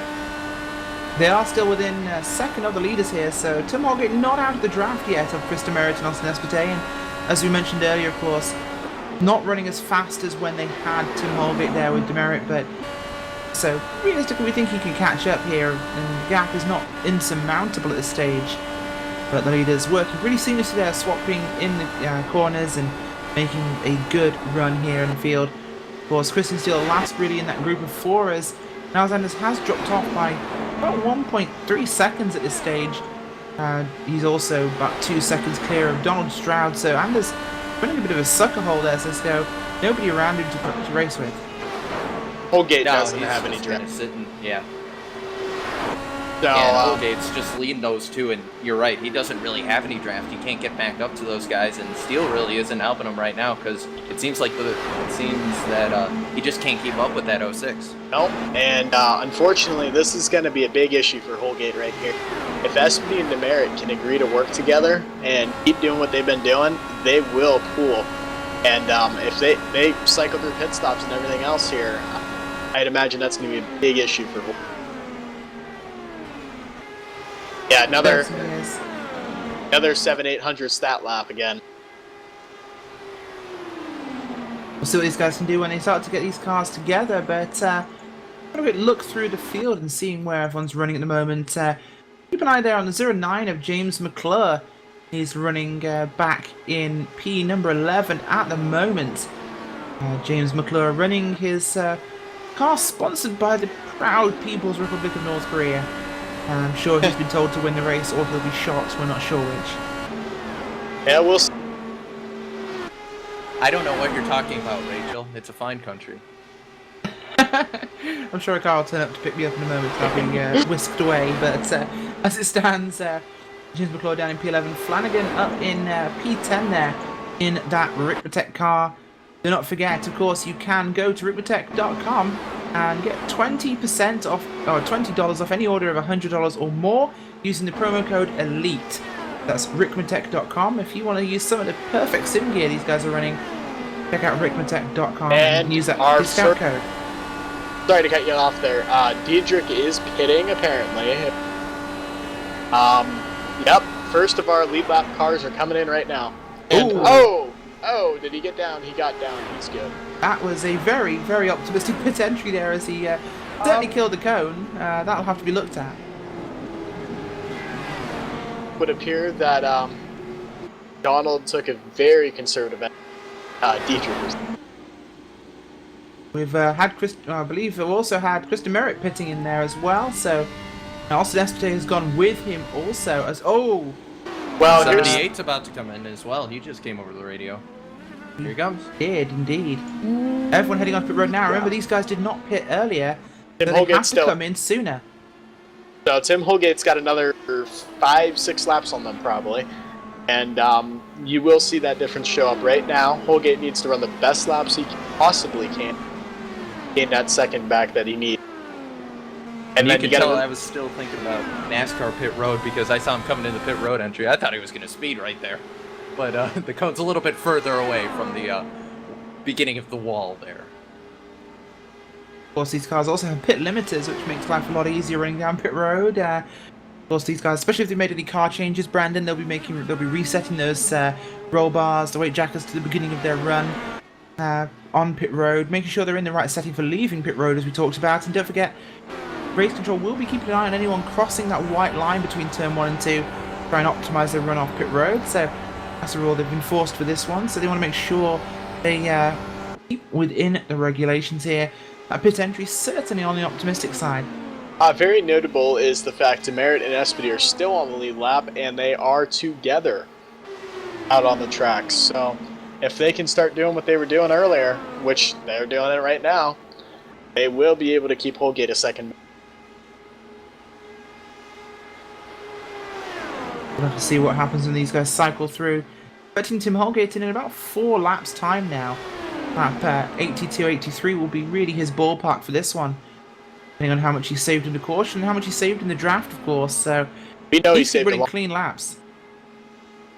He was running behind those guys a long.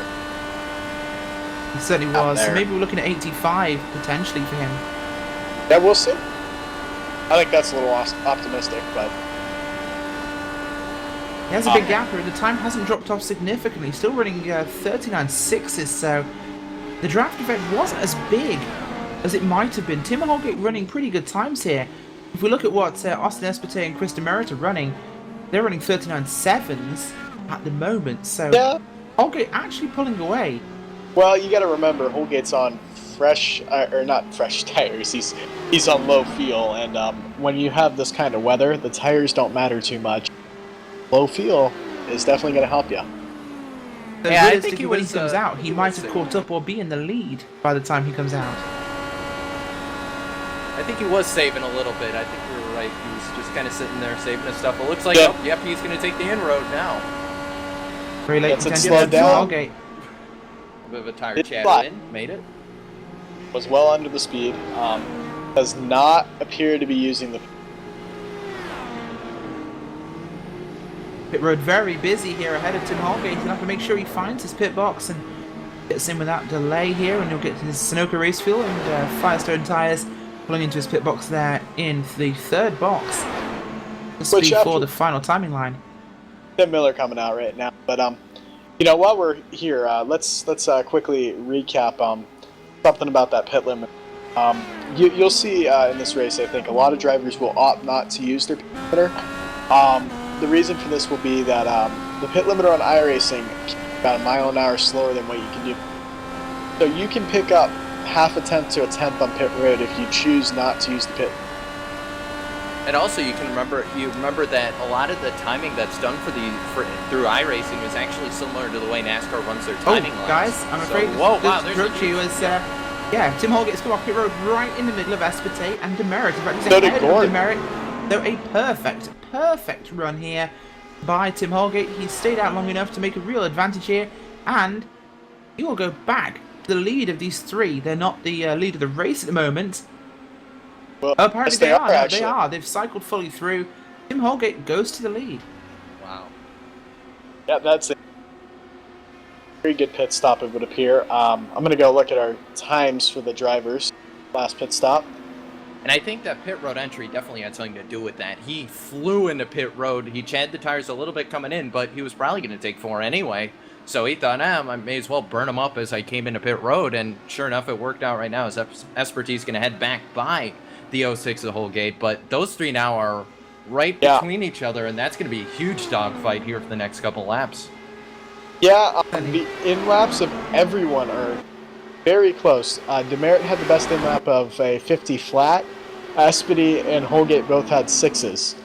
But the main time where Holgate gained is that Demerit had a 106 out, Espete a 105.9, and Holgate had a ridiculously fast 105.4. Wow. Certainly the major advantage for him in this situation, but more importantly, he's with those two leaders now. He is in this fight, and he can sit here again. I think he's going to go back to doing what he did last time by and save fuel behind these two. He doesn't need to pass Demerit and Espete. As long as he can really keep in the draft with them, gets to save fuel, gets to stay with the leaders, be in the right position to take the advantage later on. Every couple of laps he saves is going to add up in his final pit stop and running lower fuel later in this race. Poor Christian, 1.1 away. If he was 3/4 tenths closer, he'd have that draft and be... He certainly would be. He's not quite managing to hold up at the moment. 39.8 for him. And it's a 40 last time for Tim Holgate, so that might be coming down a slight amount. They're slowing down for some reason. I do not know if they're fuel saving, what they're attempting to do, but that lap time, that last lap was way down. Yeah, the 06 was able to catch up right on those leaders, and he's going to duck in, or was going to try ducking right behind the 777. That 144 still leaned that bottom line. Yeah. And, yeah. I thought he might. Christian's 8 tenths away from Holgate, and if Christian can get that 6, he will pull right up. So we'll see here. Christian is running better times right now. Christian will certainly get pulled to those guys. Of course, he won't be able to save fuel at this stage. He has to run as hard as he can to try and catch up to your 3 leaders here, as he wants to remain in the draft where he can then proceed to save fuel. But these guys, they're looking like they're about... Chris Steele is 5 seconds clear of Joe Branch in P5. And, well, the whole group of them are about 10 seconds clear of P number 6. So it's a big gap. These guys need to manage their fuel, manage their race, and they could be in a position later on to decide this one amongst themselves, which is much preferable compared to deciding between yourself and 16 other race cars. Yeah. Speaking of which, there's a bit of a battle right now, Brandon, between 7, 8, 9, and also 10. You can throw the 1 also into that, but there's a little bit of a group here. They've kind of grouped up, so they're just trying to run single file right now, but they were battling a little bit when they came off pit road. Maybe we'll see that 24 try and get by the 09. Well, for those guys at this point, they're pretty much stuck where they're at. They got 4 seconds on the guy behind them. They've got 4 seconds to gain on the guy in front of them. I don't see either of those happening. So they're kind of just battling amongst themselves. It's pretty much like the race for the lead, except it's for 7th. Yeah, and the 24 just had a little bit of a, got a little tight off turn 2 there. He's going to swing out, lose a little bit of draft to that 09, but he's just going to get that hole in the air and just fly right back up to the 09's bumper here in about a lap. Oh, not even, probably half a lap. Oh, yes. This is good running, of course, for the 24 car of Ryan Heater. That car certainly performing very well as things stand up from 25th on the grid to P8. And right now it's running very well. Yeah, everyone seems to be doing a good job right now. Field seems to be running really clean. Hopefully it stays that way. And now we've had a, what, 40 lap run here? Yeah, about. I think the caution, I believe we went back green around lap 48, 49. So, yeah, we've had about 40 laps here that they've just been running green. They've been doing a great job right now. They certainly have, and well, we are into our second run after the green flag pit stop, so we'll feel pretty spread out at this stage. You're not going to miss a thing, though, with Race Spot TV, because we're going to head to commercial, and we're going to take you side by side. So you'll get to see everything happening on the racetrack, whilst you're taking a few messages from our supporters.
Truex in the outside, contact made. 56 slides it at a 4. Who's going to be into stripe?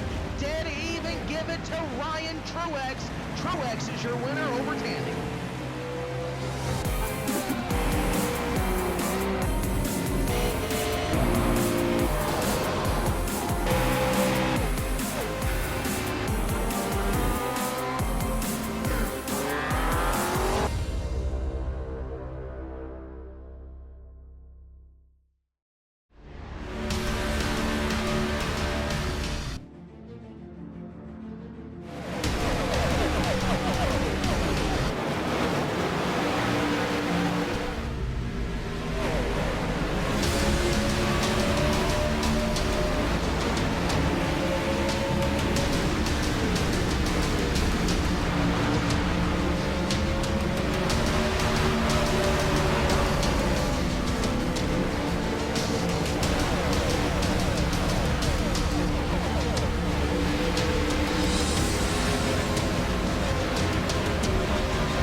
Yes, it all starts here.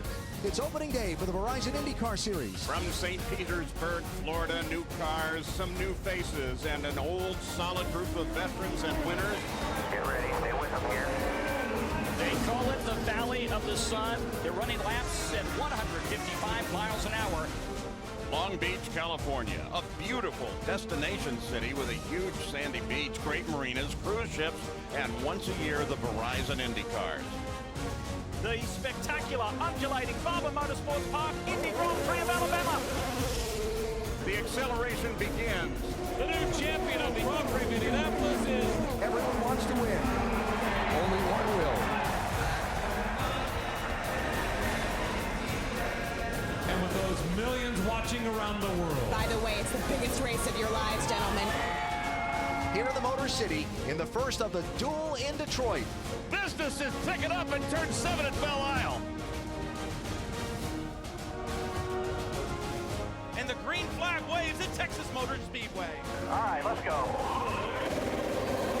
Wheel to wheel at 210 miles an hour. Honda versus Chevy. Green flag in the air. Sebastian Bourdais is the leader. In the core of America's heartland is a tiny track that packs a speedy IndyCar punch like no other. Green, green, green. Well, let's go racing in Iowa. He's a penalty. This is Indy Toronto, and the green flag flies. Where he's making a move, but he's going to make him go to the west. Deep into turn 3. Maybe too deep. To the Buckeye State. Drivers, start your engines! There is a giant crowd at Mid-Ohio Sports Car Course. All right, that's it. Excellent job, young man. Excellent job. You won Mid-Ohio. The tricky triangle is definitely very tricky. Look at this pack now. He's not giving him anything. That's how you're supposed to race. Over Labor Day weekend of 2016.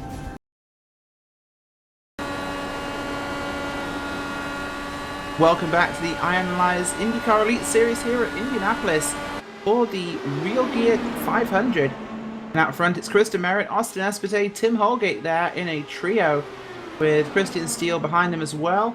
That 4-car breakaway is now officially 10 seconds clear of P5, which is Joe Branch. Behind him by 3 seconds is Joe Flanagan. And another 3 seconds back, James McClure and Ryan Heater. P9 is Diedrich Kynes and Donald Stroud chasing him as well. Your top 10 there, well, the top 10 stretches a whole 20 seconds, Brandon. This is really spread out. Yes, this is a very spread out race. It looks like we've got 4 cars that are just head and shoulders above the field. Joe Branch seems to be somewhere in the middle, and then there seems to be about 7th through 10th place looks to have about equal cars. And guys, it's about to get a little bit interesting here because not too far up the straightaway, we're going to actually have a little bit of lap traffic. The 91 of Tim Miller, he's starting to slowly slide back to these guys, and that could mix things up with the draft a little bit. Maybe give someone a run back up to that lead that hasn't really led a whole lot yet. Yeah, Tim Miller is a very good driver, and I'd imagine he'll be getting out of the way very quickly once they come up on him. Yeah, certainly will happen. He's 2 seconds right now from your leaders. It is Kristen Merritt and Austin Espete and Tim Holgate. They are catching up pretty quickly. Right now they're running 39.5s at the moment, so about a half a second a lap at the moment faster than Tim Miller, who's running 40.1s. Yeah, what's going to be notable though is 13th through 15th. They're another 5 seconds ahead of Tim Miller, but they're all 3 together. If the leaders catch those guys and they decide they don't want to lose a lap, it could get interesting. And they're not that far off the pace. I mean, they're half a second, but that's enough where you could fight a little bit with the draft the way it is. Certainly could create some interesting racing, of course, and I think that's, of course, well, we have Dan Lee Ench, who's running on his own in P12 at the moment, as is Niles Anders in P11, and Donald Stroud, Diedrich Kynes, they're running in a pair, as are the cars in front, Ryan Heater and James McClure. There's some solo cars still running up in your top 10. That is Joe Flanagan in P6, Joe Branch in P5. But your lead group, they're only half a second apart total. And last time by, they were running 39.6s. They are rapidly catching that car of Tim Miller, who's just ahead of them now. Just entering turn 1 as they arrive at the turning point. So, really, not much time. This is really so half a second seems like a very short amount, very low difference, of course, Brandon, but add that up over a couple of laps and it's just 2 or 3 laps, you're gone. Yep, and you know what's really interesting is Niles Anders, sitting in 11th place right now, is doing 39 sevens, and again, he's in 11th place. Seems to be going much faster than the guys in front of him. He's quite a bit back, but I'm wondering if something happened to Niles on a pit stop or something and cost him a lot of time, because that car, if we had a caution or something, would probably be a top 5 car almost. Speeding penalty was what has held up Niles Anders. That's why he's lost his track position. And also, he doesn't have any draft either. He has no one out near him at all. He's out in the middle of the desert right now. Wow, that was a huge run by the 777.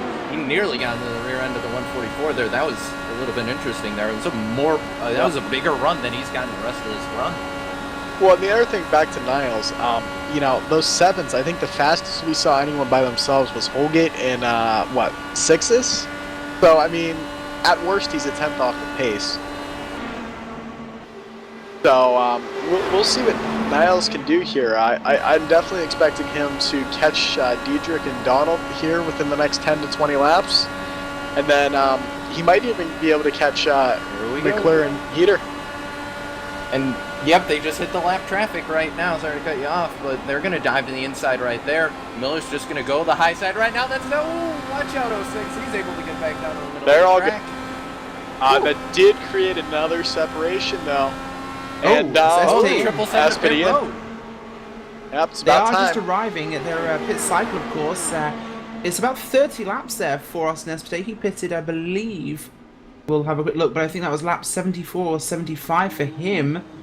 And it was lap, 75 was his pit. So he's done 30 laps, which kind of says he's not been saving any fuel, Brandon. You know what? I'm doing some fuel calculations.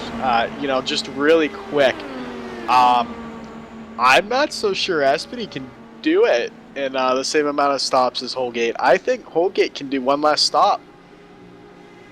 And here comes Christopher Demerit in as well. These guys also about the same sort of stop time. They came in on that.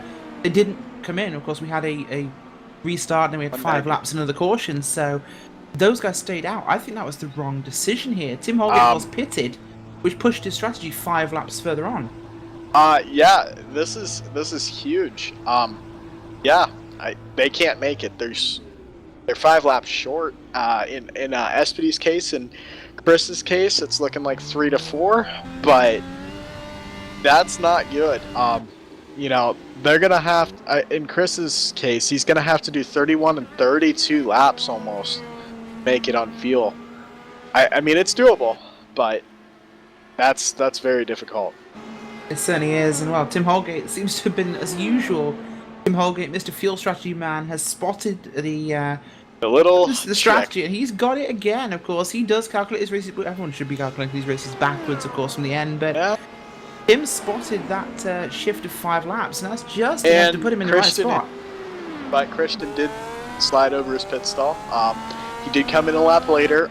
From Christian's pit in, I believe you can make it with saving. I mean, it's again a lot of saving, but it's doable. Demerit's going to have to lose a lot of time to save that much. So, I think Holgate has it, and we might see a penalty against Christian. He did go over the line there on pit exit. We'll have to see what they decide on that matter. He had, I believe, 2 tires. I'm not sure how many tires they're allowed over. That was almost a Simon Pagenaud sort of line crossing there, as he nearly had all 4 across the line, but not quite. We'll see what they decide. Some of them inside the racetrack, of course. Simon Pagenaud is actually watching this, because I know he's running the IndyCar Winter Series. Don't hate me, I'm just not a Penske fan. But Tim Holgate out front at the moment, running his strategy, and he's catching lap cars ahead of him. They're only about 2 seconds in the road now, a trio of cars, so... What is Demerit doing? I don't know. What is Chris Demerit doing? Demerit was draft off of Paul Jennings, it appears. He seems alright. The one other thing we're going to Demerit, he does have about a 2-second lead on Espity now. Espity may have dialed that field back. He may have done that to save there. But Espity dialed it just back. bailed off. Well, Well, Tim SPD's Holgate should be due in the next lap, we believe. This is about his window coming up now. And of course, if he comes in now, any laps he does now will simply make this easier for him, of course. This is lap 111 now. Anything of course, running from about here, 30 laps a stint, so he comes in now, let's take him to 40, then he does another stint to 70, and he's done. He's in the window. Everybody else, they're going to be at least 4 or 5 laps short, which is just not going to cut it in Indy. And all the way, I believe, what, Joe Branch, possibly? No, maybe? Did he pit on that one or not? Don't believe he did. And I'm not sure who the next guy is, but, you know, we could see a surprise second-place finisher here. Well, Tim Holgate is actually catching up to Austin Esparté already here. Ryan Heater, which will put him a lap down at this stage, which of course will be undone when he pits. But this is a big difference here. That he's actually catching somebody who was running with, who has pitted. So yeah, and you know the other thing, quite a way back. If Holgate slices these guys nice and quick, he should gain a lot of time off of this. Oh, he's in. Nope, there he goes. Yep.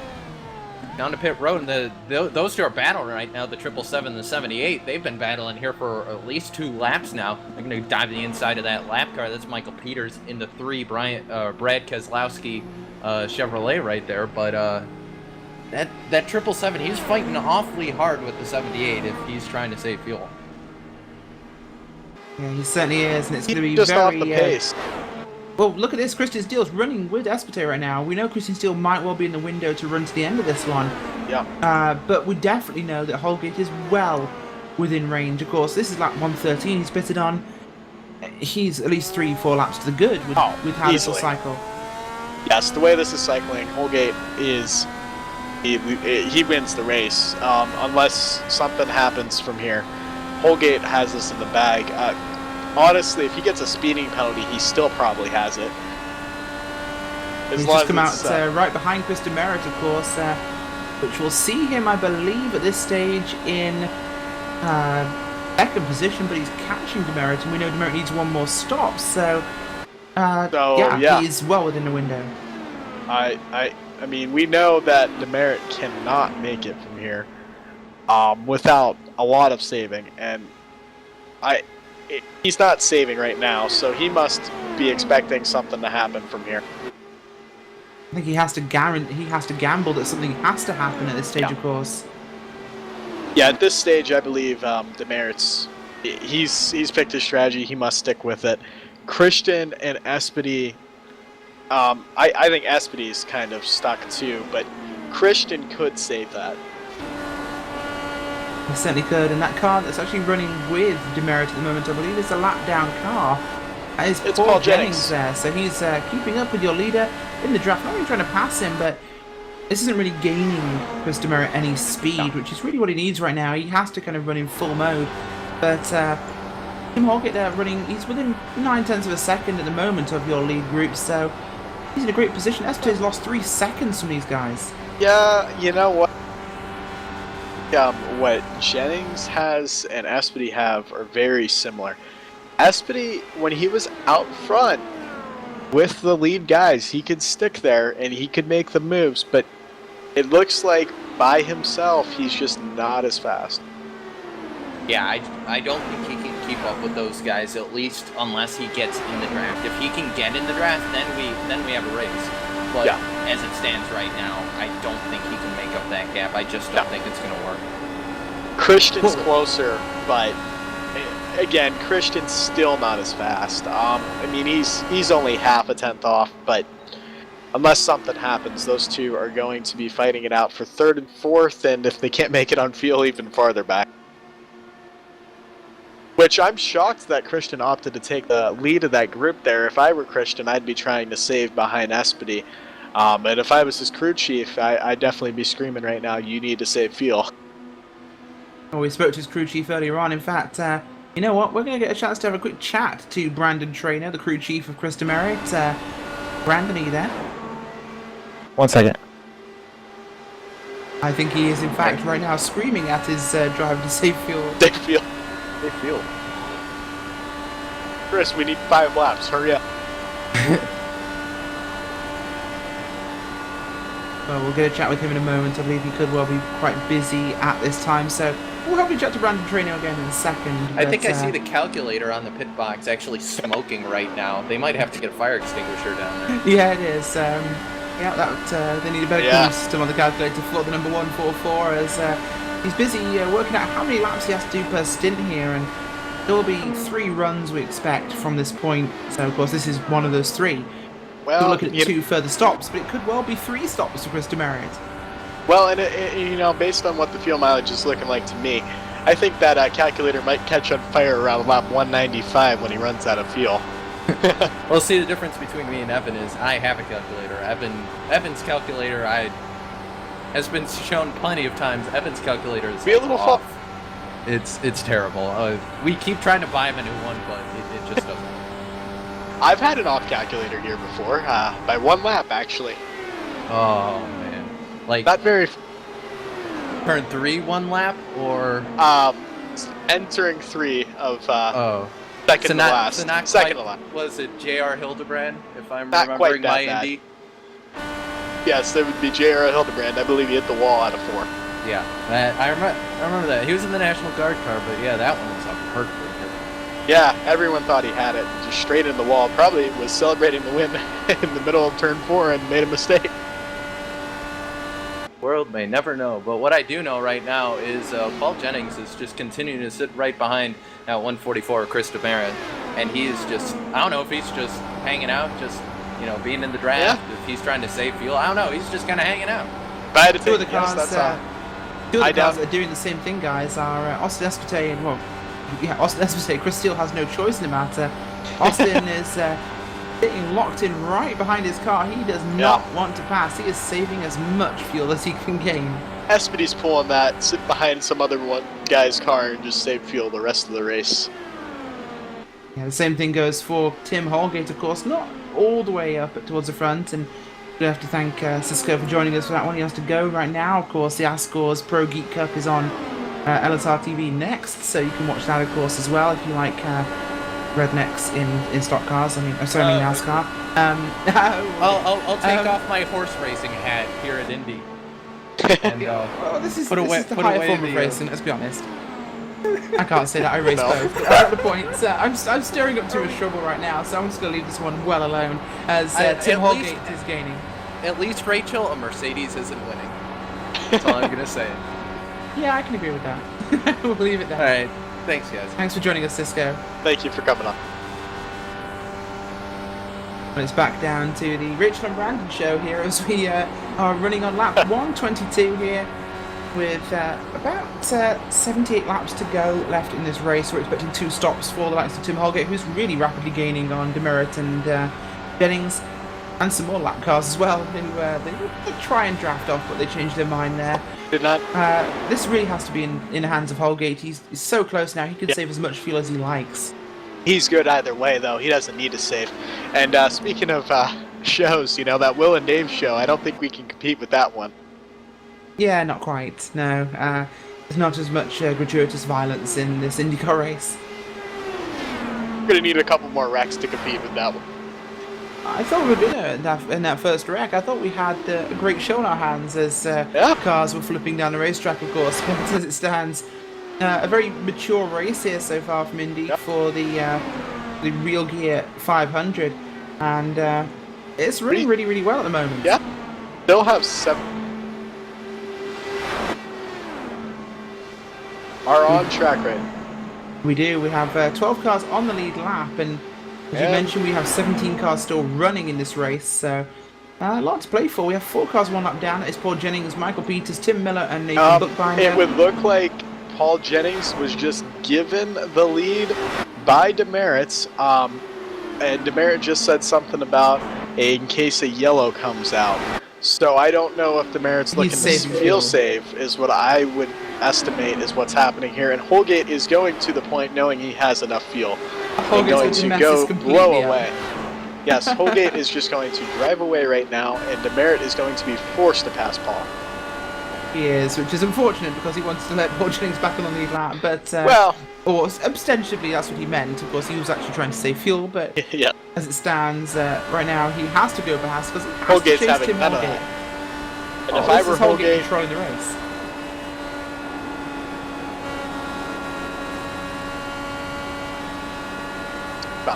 and you let them by, and you just keep playing games with them, because there's no way Chris can make it without saving behind you. So you just need to make sure he does not save behind your car. Force him to run with Paul, because if he has to run with Paul and save behind him, Paul's slower than you, and you'll have a big enough lead it won't even matter. Well, at this stage we know Tim Holgate can realistically run at full speed now. He doesn't have to save a drop of fuel. He could afford now to pull away and leave Chris DeMeritt without a draft to work in. Yeah, and that's what it's looking like he's going to do. Merritt is looking like he's trying to save. I think it's too much to overcome with the way he's been saving. I think he had to do it from lap 1, and I think he should have stayed right on Holgate's gearbox when Holgate got there, but we'll see. Last stand, Holgate is 0.3 of a lap quicker than Chris DeMeritt at the moment, so that is a huge difference for him. And we know DeMeritt can do 7s. In clean air, DeMeritt can definitely do 7s, and he just ran a 7.16, so DeMeritt must have just decided that fuel saving is not going to work for him. If he has to commit to a pit stop, he has to pray for caution now, which will keep him in this race. In the 10 other cars aside from these two who are still in this one, of course, we have Christian Steele in P3. Austin Espete, who's aggressively saving fuel there. He's still running 6s, which is great. Joe Flanagan, Joe Branch, Niles Anders, Ryan Heater, Diedrich Kynes, James McClure, Donald Stroud, and Dan Lee Ench are your lead lap cars from P1 to P12. Yeah, we're going to go back and look at who's the next.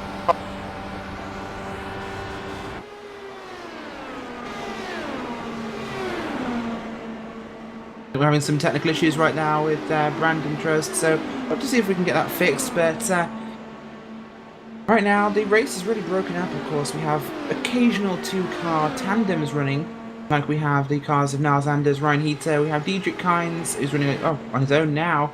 Austin Espete, Christian Steele, DeMeritt is running with Paul Jennings, and Holgate running away on his own there, passing lap traffic. Yeah, what I was going to say before the little bit of a mishap there is I was trying to figure out who else is going to be able to make it on field, as we just have Niles Anders coming in right now. I believe Flanagan at 109, Branch at 109 will be able to probably stretch it. Espedy went in at, what did he go in? We're looking for his lap. He went in at 106. He's a definite maybe. Christian at 108, also very possible. Certainly is. Well, firstly, we'll have a quick chat before we're going to go to a quick commercial break. We're going to talk to Brandon Trey now, of course, the engineer on the box for the 144. Brandon, your calculator, I believe, is smoking. Have the track officials looked at it in a funny way with a fire extinguisher yet? Yeah, it's kind of not really working out in our favor right now. The simplest way to say it is we need a caution. When Holgate pitted and we didn't, it's pretty much the gap he has right now on us. The way we're looking at it, he can go pretty much just 2 more stops straight up, and we're about 2 gallons short to making it a 2-stop race. So right now Holgate's in the Cadbury seat the way we're looking at it, and we're just hoping for a caution, but there's still 70 laps to go, so anything can happen. Can you guys save it from here? Or too far? What's that? How many are you short? Is it enough where you're going to be able to try and save it the last run, or are you guys committed to a 3-stop strategy if this stays green? We haven't really committed to anything yet. We do know that we're about 2.5 gallons short, and that's what Holgate has more than us. So that's where we're losing right now. Yeah. So we're trying to see how it all plays out. Well, good luck to you guys. I hope the race goes how you need it to go. And he is, and right now Tim Holgate is cycling through lap traffic. He just put Donald Stroud a lap down. Next car will be 8 seconds up the road is James McClure. Hopefully he'll be able to get past him. But well, thank you to you, Brandon, for joining us for this one, and hopefully we'll see you later. Maybe you'll get that caution you're wishing for. We'll make sure we get Will Vincent to do some onboard feeds. Guys. I don't think Brandon quite gets the curse of Will Vincent onboard feed. I remember it was the Gathering of Tweakers race, endurance race at the Nürburgring, and I believe every car that Will Vincent went on board with for that race had some sort of incident when it happened. So I think he got banned from going on board for the rest of the race. In that one, it was that severe. But we'll allow Will to go and pick a car randomly who's somewhere in the field and go on board with them and see what happens. It might be exactly what Kristen Merritt wants, and let's be fair, we'd like a race at the end of this one rather than Tim Holgate running away as normal, but 1.1 second gap for Tim Holgate over Kristen Merritt at the moment, and he has a 1.8 second gap over Chris Steele in P3. He was running with Austin Espartero, who was saving fuel hyper aggressively. Paul Jennings dropping back behind those guys, running about 5th in line, but he is Espartero is 17 seconds ahead of Joe Flanagan and Joe Branch, which is a massive gap. This is really showing the cars these guys have underneath them in the front. Well, you know, speaking of that little curse, I'm sure Trano just heard this on the broadcast and is probably praying that we'll go in car with Holgate. See, that would be too easy. We're not going to do that.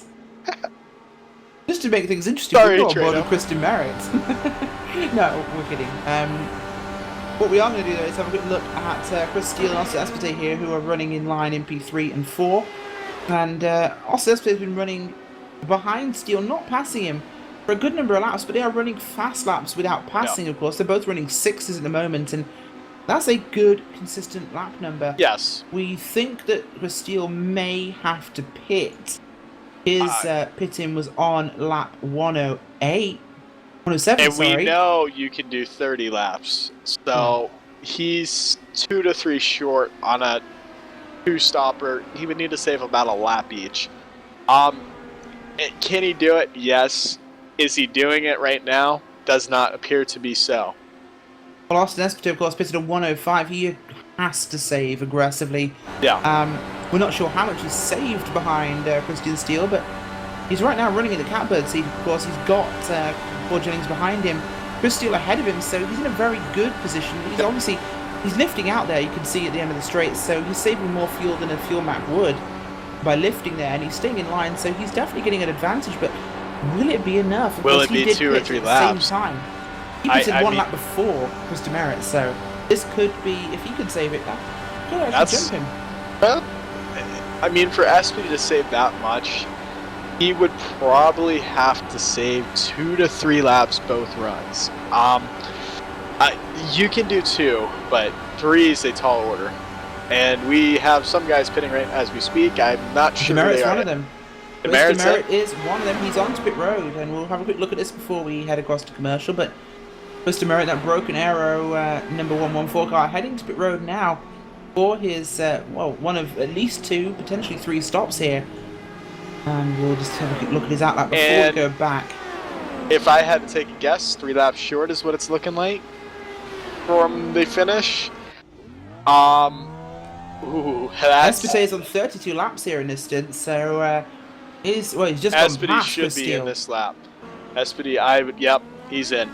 And Espedy from here, and he spun. He spun, but there will be no yellow. As well. There will be no yellow. He was under the speed, I believe. He does seem to be stuck in the middle of pit road. We'll see if he can get that straightened out. Still spinning. All right, he looks straight now. There has been no yellow. That was mistake. quite the pit entry there from Austin Espartero. And this Christian is not Dancing with the still on Stars. You track. kind of have to stay in a straight line.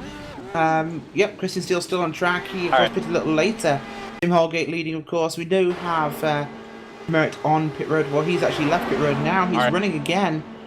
And Christian did a lap, so I think Christian just did 31. If he can do 31 the next 2 runs, he should be good. So Christian is looking to be on the good side of the field game.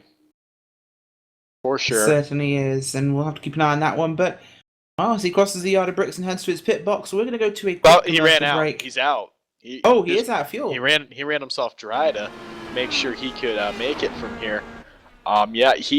He was down to 45 miles an hour down pit road. The time lost, it's looking like he's going to lose about a second or 2 from that. So not a huge deal, but that will hurt him. That should give Holgate a 5-6 second lead over anyone who has enough fuel to make it. And I think we're going to see a Holgate walk away. Christian over the line again. He wasn't called for it last time, and this time was much less severe, so we'll see.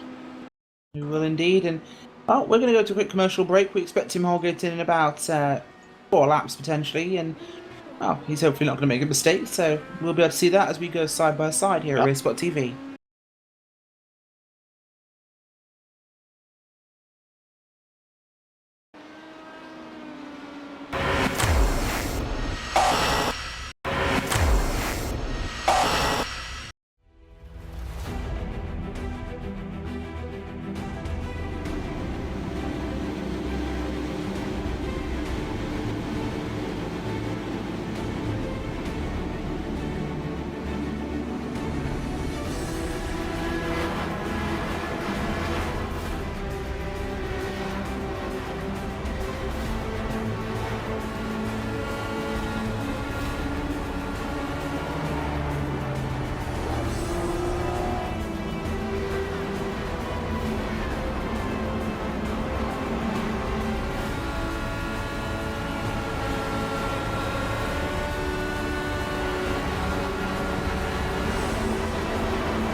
These are the moments that define champions. Finding calm amongst chaos. Focus amongst distraction. Channeling nerves into confidence. Fear is not an option. Failure is the enemy. Do you have what it takes? Tighten your belts. Shut your visor. The battle begins now.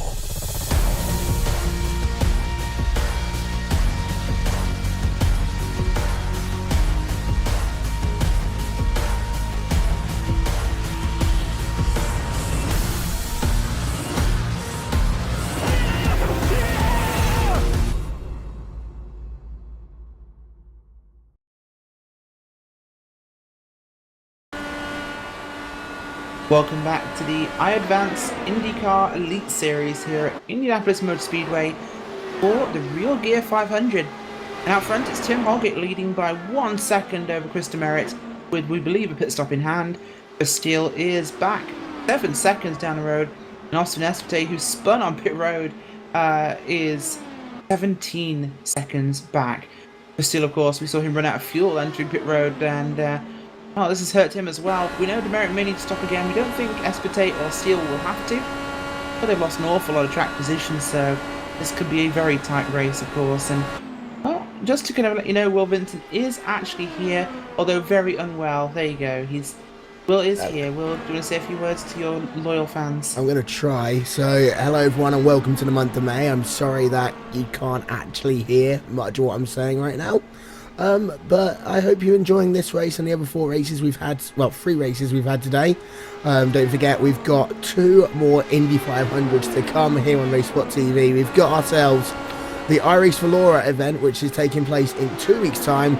And then, of course, also we've got the big one itself. It's the 7th annual running of the iRacing Indianapolis 500, which is, of course, this year taking place the weekend before the real-life Indy 500. That is Saturday the 21st of July, and it is at 3 p.m. Eastern Time, at 8 p.m. GMT, thereabouts.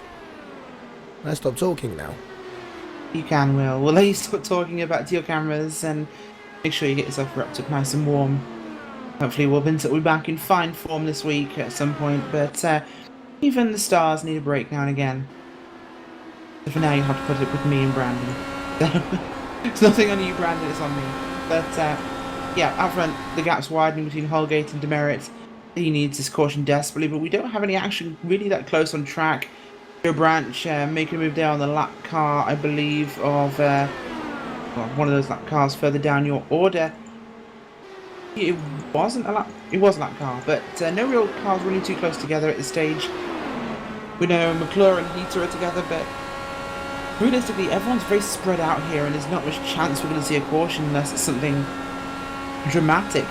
Now, Xander's there, of course, going underneath the car, or number 4 car, that is, of Nathan Bookbinder, who's a lap down. Really no opportunity here to make any big advances. We may need to see a single car spin or mistake coming on our pit road to really get at this last ditch caution that Chris Demerit needs to save his race.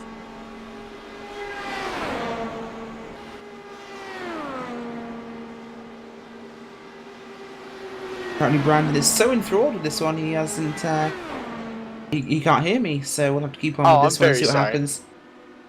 I was pressing the wrong button. I made him change his button halfway through the broadcast because he kept cutting out. We're fixing things for you here at RaceSpot TV. We want you to have the best experience possible. Now you can remember which button you're pressing, Brandon. Well, yeah, currently it looks like Christian Steele is in 3rd position, and he is saving a ton of fuel behind Paul Jennings, doing 40.3s, which, as we all know, is 6 to 7 tenths off the pace of what he should be able to do. Certainly is, and we're not used to seeing this speed coming out of him. This is really quite slow, but the one driver who hasn't lifted his foot since the drop of the green flag has been Tim Holgate. 30.6 is still at this stage of the race on his own. Clear of everybody, draft has been broken to demerit. Nothing can stop him, it seems, and the correct strategy means this is really his to lose. This is his, caution's the only thing that could perhaps even level the field. Well, Tim's reminding everyone why you need to, even from lap 20, 30, 40, you need to be paying attention to your field numbers. If you think you're going to be able to take one last stop by pitting, you need to take the opportunity and pit. And time and time again, Tim catches people with that. I know he's caught me with that before, and it's just a very good skill of him and his crew that they figure that stuff out nice and quick and get him on the right side of all those strategy calls. Certainly will be, and as it stands, this is really all that can happen here is a caution. We need something to happen to bring any of these guys back into it, of course. We know Espete had his 3-point turn and passed his driving test on pit road there after a spin entering pit road. He'll run out of fuel, stretching it as long as he could to make it onto pit road. And that's probably one of the worst, well, it is one of the worst feelings in racing when you run out of fuel anywhere on a racetrack, of course, especially on pit road as well. I am looking at Espete's car, and there does appear to be side pod damage, and I do not know when this happened, but maybe he hit the wall when he pitted with the right side pod. There just looks to be a small crinkle there. There is indeed. He might have, it could have been the cone he decided to It could have been a cone. Just wipe out. The orange pretty cone. Hard. Yeah, those cones could be vicious. Now, on lap 148. SK on pit road. Oh, okay. Well, on lap 148, we see Espedy looks like he lost focus on the back straight and smacked himself into the wall. I'm not sure what happened there. Maybe had an issue or something. That certainly could be it. We'll have to see why he's on pit road. This is very early. This is not in his pit cycle unless he knows he has to make 3 stops unless he knows now. he has to pit and make the 3 stops. This would be mid-cycle. With the way the field's been yelling, I wouldn't have pitted here, but he appears to just be making a routine pit stop. Maybe he wanted to get that damage checked out. Not sure.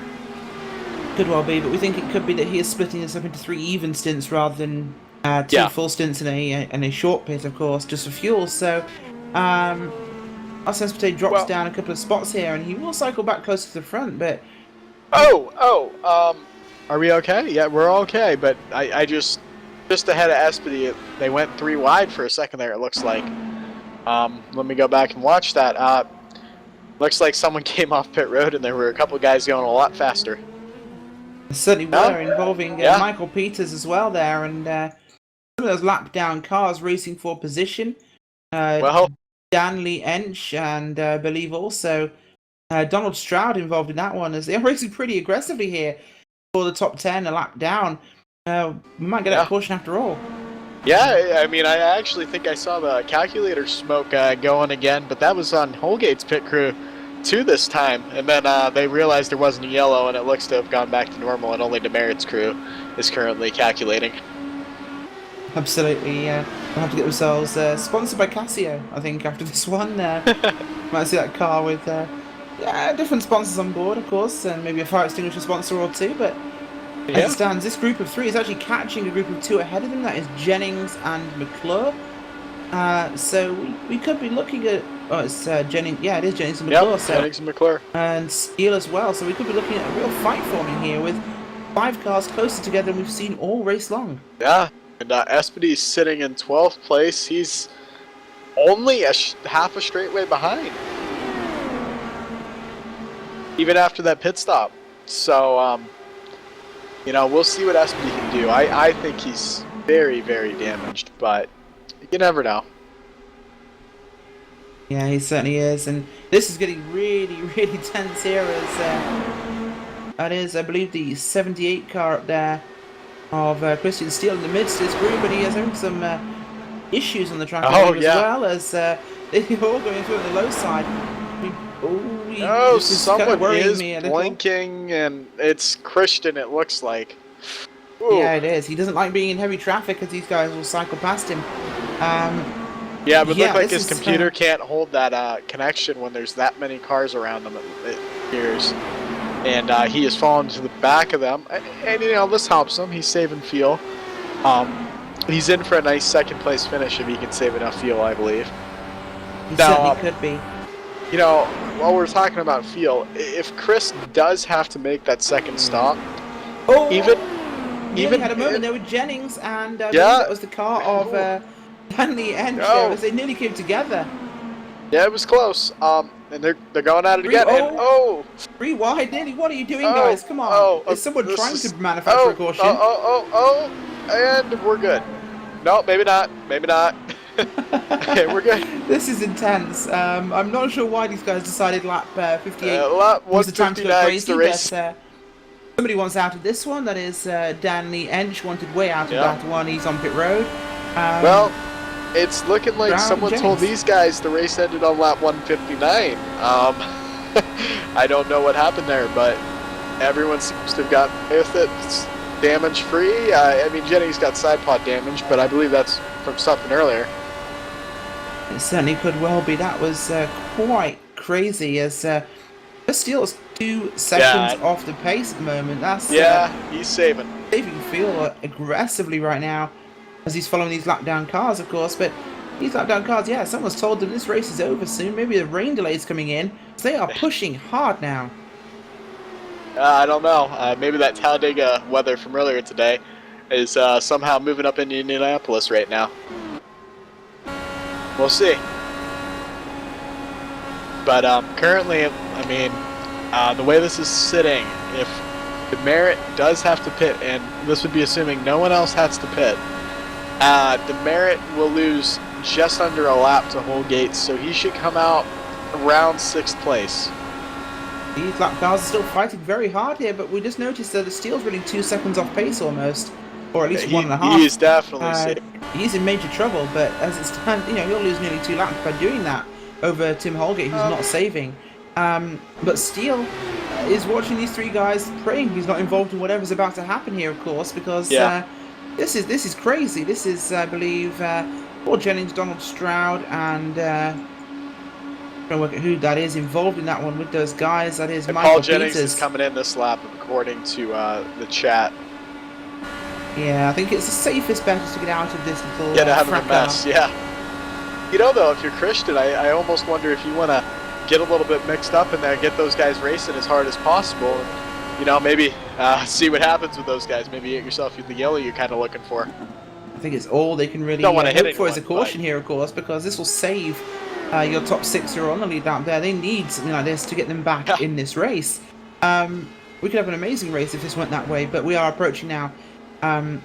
We'll see whether Chris Demerit has to pit again. Has he saved enough fuel here? Because we're coming up with about 5 laps to go before we expect him to pit. Anything over 5 laps is an advantage, but the magic number he really needs is to be coming in with 32 to go. So we're hoping he'll be coming in on lap 68, which would be ideal. But if he can't do that, he will be making another pit stop. And Tim Holgate, we're expecting him on 170 on the dot. Holgate might run a little bit farther. I think Holgate could probably go to 172.73. And I think Demerit, if he gets to 168, will definitely try and save it. If not, well, if you got to do 33 laps, you're almost better off pitting. It'd be so hard to save that. You'd have to get stuck behind a lap car, and you would have to just ride the whole entire rest of the race. So we'll see what he decides to do if that happens. Every lap he goes by, though, the closer he's getting to trying to make it.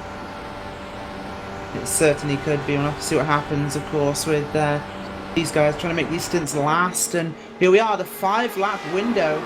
This is where we thought Chris Demerit would be coming in. We'll have to see how long he could stay out. So he did save another lap. But if you're Demerit, I'm asking right now, why didn't they start saving earlier in the run, or last run, and try and make it? If they're going to be, it's looking like they're going to be 33 short. If they'd start saving last run, they probably could have done it. Because the longer you save, the longer period of time you save over, the more you can save. And yeah, he's coming in right now, so he would be, what, 3-4 short? Yeah, this will be in the region of about 3.5 laps short on fuel here for Chris Demerit. It's not going to be enough. He cannot make it. Here he goes, pit road for Chris Demerit. He has to stop again. He cannot last any longer. Yeah. This is it. He will have to pit again. Randy Crosno apparently is still around. I thought he was a bazillion laps down. I believe he is 163. He is. Yeah, he's no longer running. Diedrich Kynes pitting in this lap as well. He can't make it either. Will have to be another stop for him too. Now we have to see where Christian Steele and everyone who's out after this lap can make it with saving. They can, and this will be exciting. Diedrich Kynes is pitted. He's broken. Joe Flanagan has not pitted yet. He should be okay. Joe Branch might be okay. Chris Steele, we think, will be okay. Is a lap down. I don't know if he pitted or not, but currently, yes, it looks like the top 5 out there right now are the guys who can make it. Now, the interesting thing is, Joe Branch is 31 seconds back. Demerit, we do know has to make an extra stop. An extra stop will cost him 35 to 36 seconds. So him and Branch should be racing, even though Branch is going to be able to make it, because when Demerit comes out, he'll be right with Branch, if he keeps gaining the time he's been gaining over the runs. He certainly will be, but we know he needs another stop or a caution to really even this one out, and that's a big ask at this stage of the race. Here we go, lap 168. We are 32 laps to the end. We're expecting maybe 3, maybe 4 laps here for Tim Holgate. He's been pushing these stints longer from the early points, so I think maybe looking like a 28 lap end run for Tim Holgate to make this one to the end, which is just prime strategy. He has calculated this one to the last letter. Perfection. And he's in a great position. And Christian's doing a good job. He was on the wrong side of that strategy, but unlike the rest of the guys, he made a mistake and he saved that fuel, and he's going to be able to make it. We believe he can indeed make it here, so that'll be a really critical one to see exactly what happens here with Christian Steele. We think he is good to the end from here. If he doesn't pit this time, he is up. He's not pitting this time, he's going past, so he should be in the window. He's in the window. That's great for that team. Excellent job on their fuel save, and they got themselves a nice second place finish here. Doesn't look like they're going to have the win, but you take them when you can get them, and second place is still a very respectable finish. It certainly is, and up ahead of him is that's the car, I believe, of Paul Jennings. Holgate's in? No, he's not in. My bad. Holgate's not in this time by. He's heading through the back straight now behind lap traffic, and that is Demerit. No, Demerit. He's catching Chris Demerit. He's catching trying to put him a Demerit. lap down. That's interesting. Yeah, looking like he'll be back to Demerit put Chris Demerit 1 lap down. Demerit not saving. Huh. Don't know what Demerit's doing. We're going to go look at his lap times. Now. Chris Steele heading to pit road this time by. As Tim Holgate not pitting this time by, but Chris Steele is Holgate's not just out of flying. fuel this time. Chris Steele in his pit box there, he's waiting to get his service, tires and fuel. This will be his last stop. He's made, he'll have a 29 lap last stint. He is good to the end as well as Tim Holgate. And then we know Joe Branch is good. The question will be is battle for third place, I think, between Demerit and Branch will be a close one. Demerit's going to have to pick up 8 seconds, it's looking like, but might be able to do it.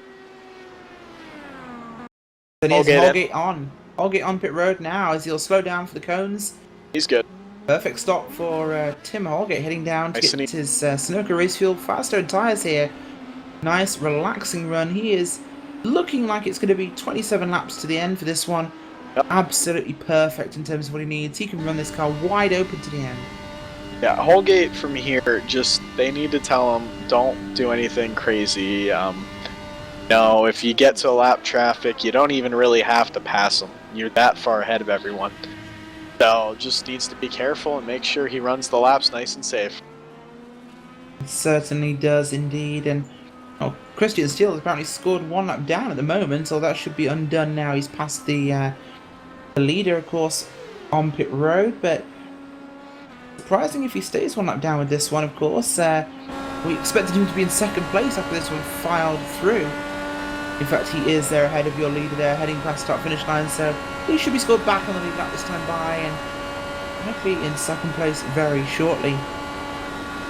Yeah, Christian back on the he's lead. in third at the moment. Demerit, of course, will have to pit again, so that's a given. Expect Chris Demerit will have to pit unless we get a caution here, so it's a big gap though back. We'll see Tim Holgate come past the line here, and we'll see the real times in position.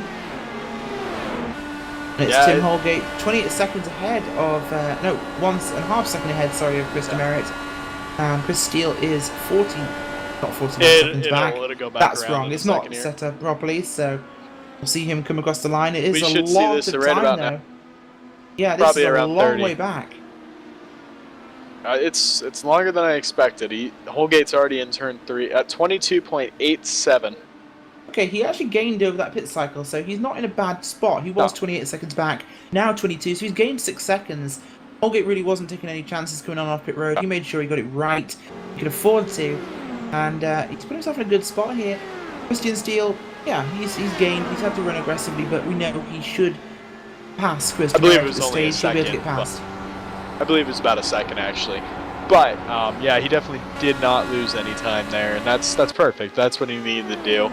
And he just needs to make sure, like Branch and Niles or whoever else can make it on field, don't let Chris beat you. Because Chris is going to go in and he's going to take 30 to 35 seconds on his pit stop. And you're gonna have to try and beat him out. Be interesting to see where Chris cycles. I mean, Chris is just, if I'm Chris, I'm just running hot laps right now because I know I can't make it, and I want to try and beat as many cars as I can and get myself the top 3 finish possible. Absolutely, he has to make a bigger gap as possible, of course. We know people like Niles Anders and Joe Branch will be saving some fuel here, so they're going to have to be a little on the conservative side, whereas we know Chris DeMeritt has to come down. It's a splash and dash, but it still has to be done. The question is, does he split this last stint evenly, or does he come in with about 5 laps to go and just take fuel? You take tires, but you come in with 5 to go. The reason I'd say he's going to have to take tires is hot tires on the pit exit are not fun. Especially at Indy. I mean, that's a flat pit exit. You don't have tires, you are going to slide everywhere. So we expect him probably to split this one in half, of course, expecting him to come out in 5th. That doesn't put him in terrible position, of course, having fresh tyres, of course, so he should be able to catch up like some Branch and Anders and make those spots back, but P3 is probably the most we can see him make has decided he cannot make it. So Niles will not make it. This will move DeMeritt to 4th place when he cycles through. It certainly will, and that'll be a major impact there. Niles Anders not able to save enough fuel, of course. That number 99 Foster's Porsche Indy car will be heading down pit road for one more stop, so he cannot make it to the end of this one. Christian Steele, we know Espedy is he's out of good. the race. Espedy is currently sitting in 14th place, but he's disconnected, so he's gone. It would look like his race is over. Must have, just that bad pit stop, the damage. Yes, he decided it's time to quit. I believe he did indeed. That car pulled down pit road and doesn't want to danger anyone this late in the race with a damaged car out there. No, unfortunate for him, as he really was running a great race up until this point, and just sad to see someone in his position go. He really was running a really great race and challenging at the front early on, but that car is out now, unfortunately, and he will no further part in this action. But up front, we are watching Chris DeMeritt in his lap times. He's obviously still saving fuel here. He's running 40.1. This is really off the pace for him. I think that was an anomaly. That's an anomaly. He's back to normal. It looks like he just got stuck behind someone for a second there. Yep, he's back to doing normal times. So we'll see what he's doing here. I don't think he's going to try and save from here. I think they've committed to a stop. They could have saved it, but they chose to bank on a yellow, and we'll see. They got 20 laps.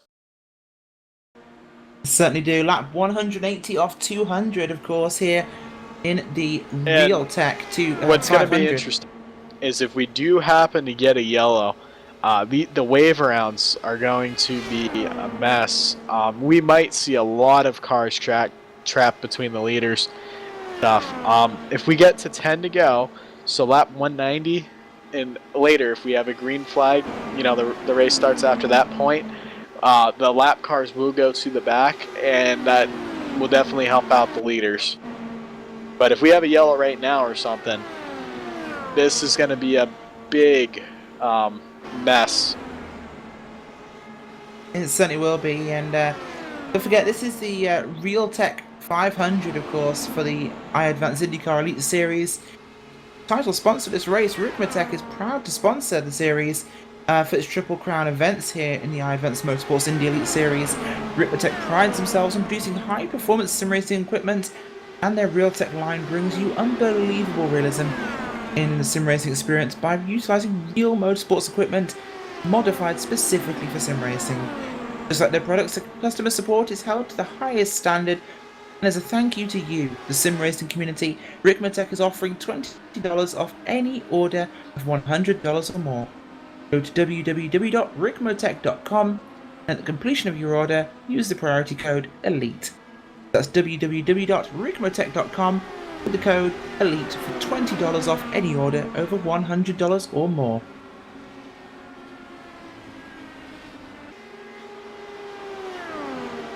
Yeah, and right now, Branch is 33 seconds back. Demerit's 1.5 back, so we would estimate Branch is probably 31.5 seconds ahead of Demerit when he comes out. Or not when he comes out, I mean, never mind. 31.5 ahead of him right now. Or behind, or whatever you want to go with. Very confusing when you're trying to do this timing. I apologize. It certainly is indeed, of course. We're trying to do this on the fly, and we have, of course, more time than the drivers do to calculate this stuff. Obviously, of course, you saw Mr. Merritt has Brandon Trainer on the box for him, working strategy. A lot of these guys will have the same, in fact. If actually, no, in this race, only one of them has a crew chief. It's a major advantage. I mean, I'm crew chief for a friend of mine, and it's a major thing for me that I have the ability to deal with the strategy for someone, and the ability to help them out. They get to focus on the driving, and it really helps you work as a race team. And of course, we saw Tim Holgate there, weaving on the backstretch, perhaps. I don't know. Drafts? No, he's too far away. No, he weaved and jinked on the back straight as though almost he was celebrating already. Yeah, he seemed to celebrate on the backstretch there by simply weaving in front of Chris Merritt. I guess saying he completely has this one in hand, he knows he's won. Now, what happened is Demerit got close enough to nearly be in the draft. For some reason, Holgate just ran a 41. I imagine the lap traffic impacted him. Demerit's 7/10 back. If Demerit can gain another half a tenth, he's in draft range. Which I'm imagining Holgate does not know what his field numbers are, and Holgate is probably trying to do his best to make sure Demerit can't save behind him. That is probably true, and although realistically we know Holgate, nothing Holgate could do possibly to make it worse, because Demerit is already in his own hole in this one. Yeah, Demerit's out. Remotely save. But we don't know what Holgate knows, based on, I mean, Holgate may not know that yet, and if I were Holgate, I definitely wouldn't want someone in my draft anyways. It's just a little extra issue you're going to have to deal with. It certainly is, and well, we're going to go to our last commercial break before we see the end of this race, and well, you can keep up with everything on track because you'll be seeing this Race Spot TV side by side. So join us after the break, and well, we'll see how this one winds up.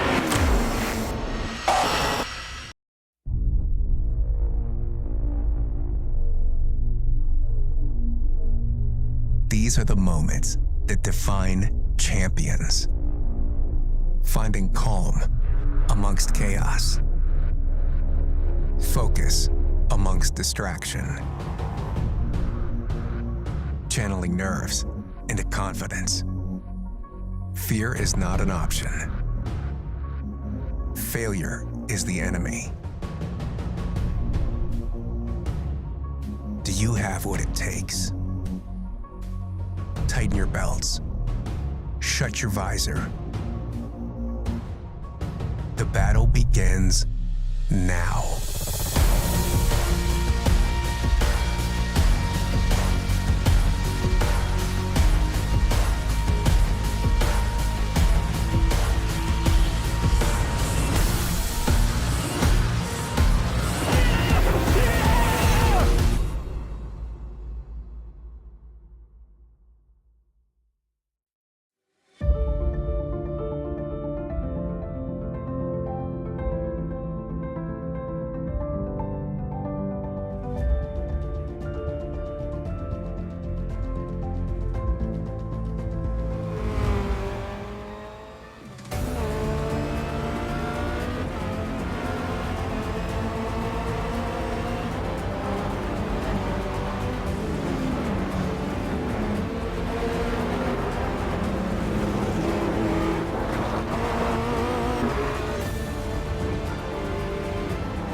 change of event right here. We good? Yeah, there has been a caution, everyone. We're not sure what happened yet. We're going to try and find the replay.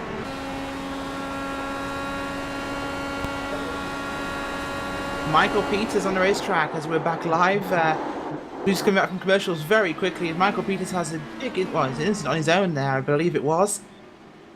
He hits the wall off turn number 1, so that car coming round the corner, you'll see on the replay, and, well, he pushes up the racetrack. Nothing he can do. Classic Indy thing. Tries to tighten the corner. Round he goes, and this has changed everything. And all that fuel mileage stuff we've been talking about for the last 30 laps, you can throw that out. No longer matters. The question now is, will Holgate choose to pit or will he stay out? If you're Steele, I think you stay out. If Holgate and Demerit pit, you know you have enough fuel. Why would you? I just would not pit here. He's coming in, it seems, or he may choose to stay out again, but no. Nothing he can really lose here. He has the fastest car. We see a couple of lap cars going to get the wave here. Holgate in. Yep, Holgate and Demerit onto pit road, as we'll see Holgate if Chris connection. Steele will come with them. He does, Oh, and he's Joe good. Branch also in with them. All 4 lead lap cars have pitted. But this also brings Joe Flanagan and James McClure back onto the lead lap. Yeah. I am shocked no one This opted brings to stay lots out. of cars on the lead lap. Ryan Healer is 1 lap down now. Okay, so a few cars with 2 laps down at this stage. They're back 1 lap down. If we get a quick caution now, this also means a few of them will come back on the lead lap, potentially. But we think some people will stay out at this Demerit stage. But just lost the Holgate by inches at exit. he did indeed, but this is really tight But now. I would say Demerit's in the best position right now. The leader is a sitting duck on these starts, so Demerit should easily pass him by the start of turn 3. And Christian, if he gets a good start, will also be right there by the time they hit turn 1 of the second lap. He certainly will be. And one guy who's been in a little quiet today is Joe Branch in that number 28 iAdvance Motorsports machine. He's been quiet, but now he's in this one. Flanagan and McClure, they can run on full fuel to the end here, so they're actually in a good spot. They can actually potentially contend if they have the fast enough car. But as it stands, well, we know Joe Branch won the 16th Street race here at Indianapolis. He knows how to win at Indy. But this is all about Demerit and Holgate. This is exactly what he was praying for. This is what he needed, and wow, this literally changes everything. We're going to talk to Brandon Trano now because we know he's got no more maths to do at this stage. We'll have to see if he's around, but if he is, I'm sure he's dancing on his pit box. There's probably party poppers and streamers right now in the 144 pits. I think I see fireworks. Oh, yeah, those are fireworks off of the pit stall. There are indeed fireworks on the pit stall. They are celebrating, Brandon. You needed this. This is literally your dream come true. Yeah, this is what we needed, so it's definitely going to be interesting. Chris is really happy. All the guys over at Brook and I are really happy. And got a new fresh tires. Staggered perfect. Told Chris if he goes to the outside he can't hold, so see how this works out.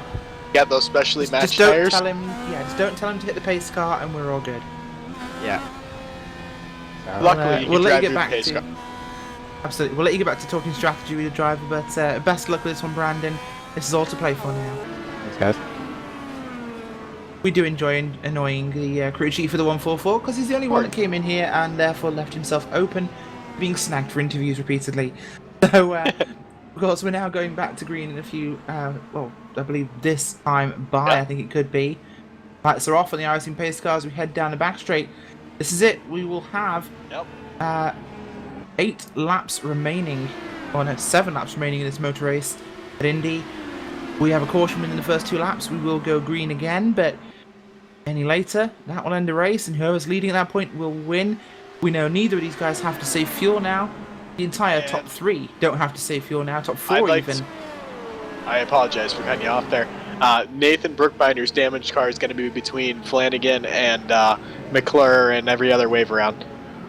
So, the top 4 should get a good breakout. And guys are not catching up to the leaders. We'll see what happens here. Yeah, this is going to be an issue here. Field is going to be just catching up with each other. We might see someone come in here at 190 as they go green. We certainly will do, and well, here we go. Race car will be pulling off for the restart, and we are going to go green. Tim Holgate with the lead. He will go early, and it's a good jump over Demerit. Branch did not get a great start. So there's a nice little gap between Branch and Steele there. We'll see if he can make it up or not. The draft braking's already started there as Tim Holgate went low to the wall on the front straightaway. Here we go. It's 8 laps or 7 laps to go now at Indianapolis. And he is going to go low, it looks like. We'll see. Yep. Christian just sitting in the wings, waiting for the move to come up. And don't be shocked if there's a 3. Christian's still looking hungry now. He's in the opportunity. No, it will go to Tim Holgate. He's going to make the move back on Demerit, and this will really boil down to who is in second place off the final corner on the final lap, I think, at this stage, Brandon. These guys are going to be passing constantly now for the next 7 laps. And there's a very large possibility of a wreck at this point. I would hope we can get to the end nice and clean, but this is Indy. It's late in the race. You know everyone's going to do everything in their power, and someone's going to make a late move, and we'll see what happens. We certainly will. Tim Holgate defending to the inside that time by and should hold it this time over Chris Demerit. He will have the inside again for turn 4, which lets him clear him, but the draft will still be a thing. Will have that draft, and Steele backed out. Steele probably could have made a crazy move right there. Here comes Joe Branch. Joe Branch right up to him. 4-car race now. Demerit to the inside here, and lap 196. Getting close to the end here, and well, this is going to be a big one. Branch perhaps waiting for a caution here. Yeah, you do not want a caution if you're these guys, because if there's a yellow, whoever's leading at the yellow wins the race. So. Too wide, too deep there, nearly as we went into turn 3. As Holgate, Demerit, Steele, and Branch are involved now. Steele at the inside of Holgate. And this is getting Branch very exciting. Branch is going to have the run. We will see if Branch tries to do anything. I think he knows 3 to go. A little too early. If this was...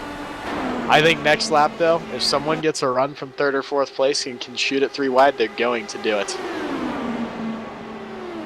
Like, I mean, at this point, if you get the run, you make it. Absolutely, of course. And, wow, Demerit is there. And Christian blocks. Branch. Branch low. And Branch is going to push. And he just barely makes it in for the corner. Perfection by Branch. Pass completed, though. Branch he has gets it just right. He loses some speed off the corner. The draft braking is huge there as he all go down towards the attenuator. That's a block. We will see what race control thinks of that one. Race control sitting in the middle of this fight in 3rd at the moment, so you can see everything that's going on with these 4. This is getting exciting here as we have 2 to go here in Indianapolis Motor Speedway. It looks like they're going to let them race it out. I think at this point it's the right call. Oh, almost passing the grass there as we're nearly 3 wide. Demerit let them through, and that could have been bad. And somebody in the wall? No, we're good. That would be not what we wanted to see, of course, as Brandon... 2 to go. Chris Demerit will go to the inside again. 2 to go this time by the line. Demerit doesn't have enough to... Well, he's going to be on the inside, barely. Yep, he got it. Branch in 3rd, biding his time, seeing what he can do with those top 2 drivers. Big run again for Tim Holgate here as he'll go for the pass. Draft braking in full effect here as Branch is not giving up being involved in this one yet. This could go anyway as inside he goes.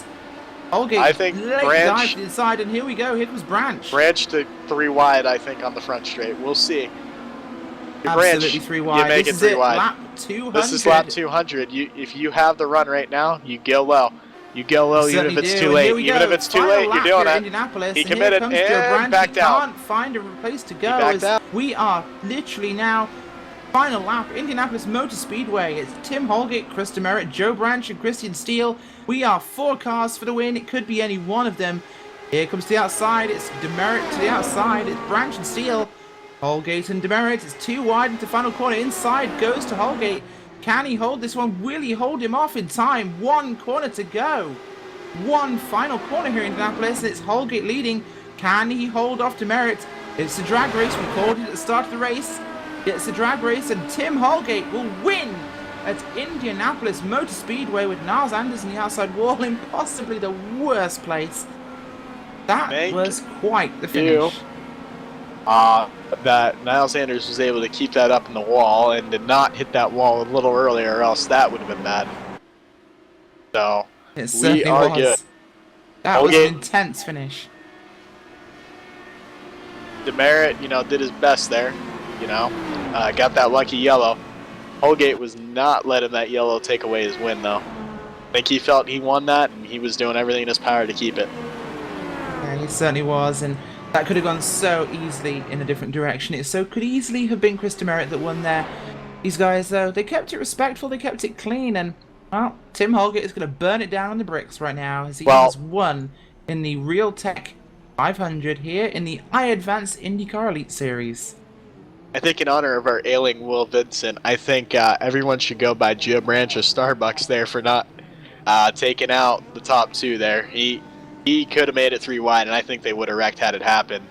But he had every right to make that move on the last lap entering turn 1, and he chose to play it safe and let the two race it out.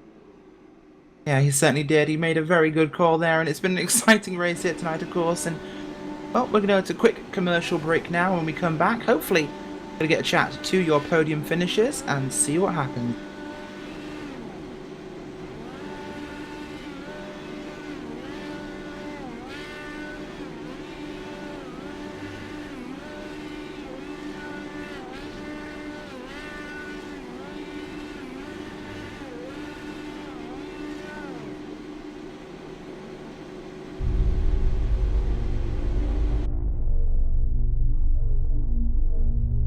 These are the moments that define champions. Finding calm amongst chaos. Focus amongst distraction. Channeling nerves into confidence. Fear is not an option. Failure is the enemy. Do you have what it takes? Tighten your belts. Shut your visor. The battle begins now.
Welcome back to the iAdvance Indy Elite Series here at Indianapolis for the Real Gear 500, and it's been an incredible race.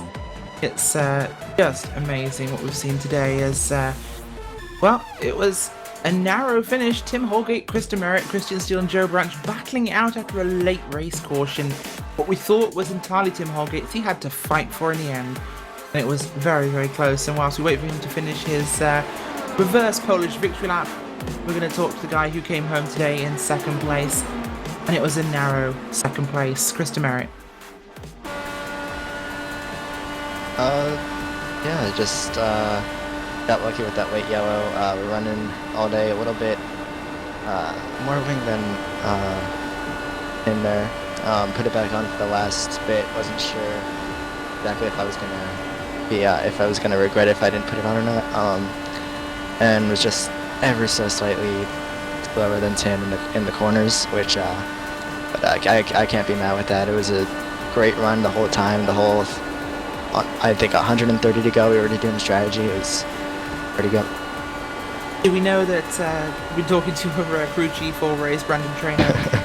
We know you had fuel issues. You were short on fuel at the end, and this all boiled back to the pit stop around lap 50, or the caution around lap 50, where we had a 5-lap run and then another caution, and you chose to not come back in again, as did some of the drivers, and that nearly cost you a chance at the win. Of course, the late caution there saving you, but how much were you kicking yourself for not pitting when you realised? I'm not sure I can be too upset with it, honestly. Looking back on it, yeah, that was the right thing to do, but I'm not. I usually don't think about that with 130 to go, but I was running the numbers during the first stint when I was swapping with Austin, and we were actually saving fuel doing that while going faster. And we could get around, I don't know, like 30 or 31 laps on then I think it was the first stint, and if we kept that up, it would we would have made it on fuel, which is the part that stings the most, because I wasn't able to draft with anyone for the last few stints, so I was going to be way short. Well, in the end, you come home in P2, of course. It's a good recovery. Great battle there at the end we saw, and of course, the next round will be New Hampshire Motor Speedway, looking to bring something there. Yeah, New Hampshire's different. I haven't been there in a while, but it should put up a good race. Yeah, I'm looking forward to it. Awesome. Well, thanks for joining us, Chris, and congratulations on P2. Thank you. Nice. Thanks, guys. Well, we're now going to be finally joined by Tim Holgate after he finished his reverse Polish backflip victory lap around Indianapolis Motor Speedway, really rubbing this one in. Tim, until that final caution came out, you thought you had this one won. It was all yours. And then you had to work for it. I would like to think that I worked for it the entire time, and that's why I had it so well in hand, but definitely did not want to see that yellow come out. I mean, that I was going to win it with, about 100 heart rate, and I probably won it with about 180 heart rate, so that's, at least I got a little bit of exercise for all the work at the end there, but that was, you couldn't have gotten, I don't know, you couldn't got a micron between our cars at the end there. That was insanely close. It was awesome to race that close with guys who give each other just enough room for close racing. That was fantastic. It was a great victory, of course, and you seem to have one of the fastest cars here today in race trim. Certainly one of the cars that could really work from the back and get to the front and run as well, so it was a great run from you. Yeah, it was a good car. It took us actually a while to get the settings dialed in. If you were on our race radio the first 50 laps, you would hear all the teammates complaining about how loose it was getting, including me. I was a little bit upset with how loose it was getting. Got been a little too aggressive, but we found some settings that worked for it without having to trim the car or change downforce too much. And once we found it, we were gone. At least up in a clean air, we were gone. The other guys were having a little bit of trouble behind some traffic, but yeah, overall, that was it was a really easy car to drive, and it was just blazingly fast, and especially once we pulled out and we were able to get a gap on everyone in a couple of those stops, we were able to just run away from everyone. Well, that's certainly what you needed today, Tim, and on to New Hampshire Motor Speedway. Looking for a good race there?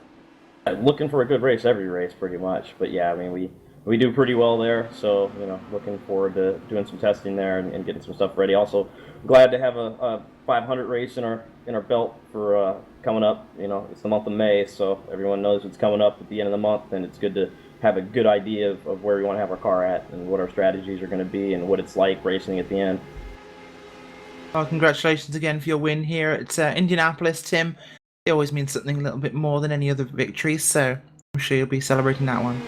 Thank you, Rachel. Definitely going to be celebrating. Thank you, Tim. And finally, we're going to get a chance to, well, not finally, but we're going to get a chance to talk to Christian Steele, who came home today in third position.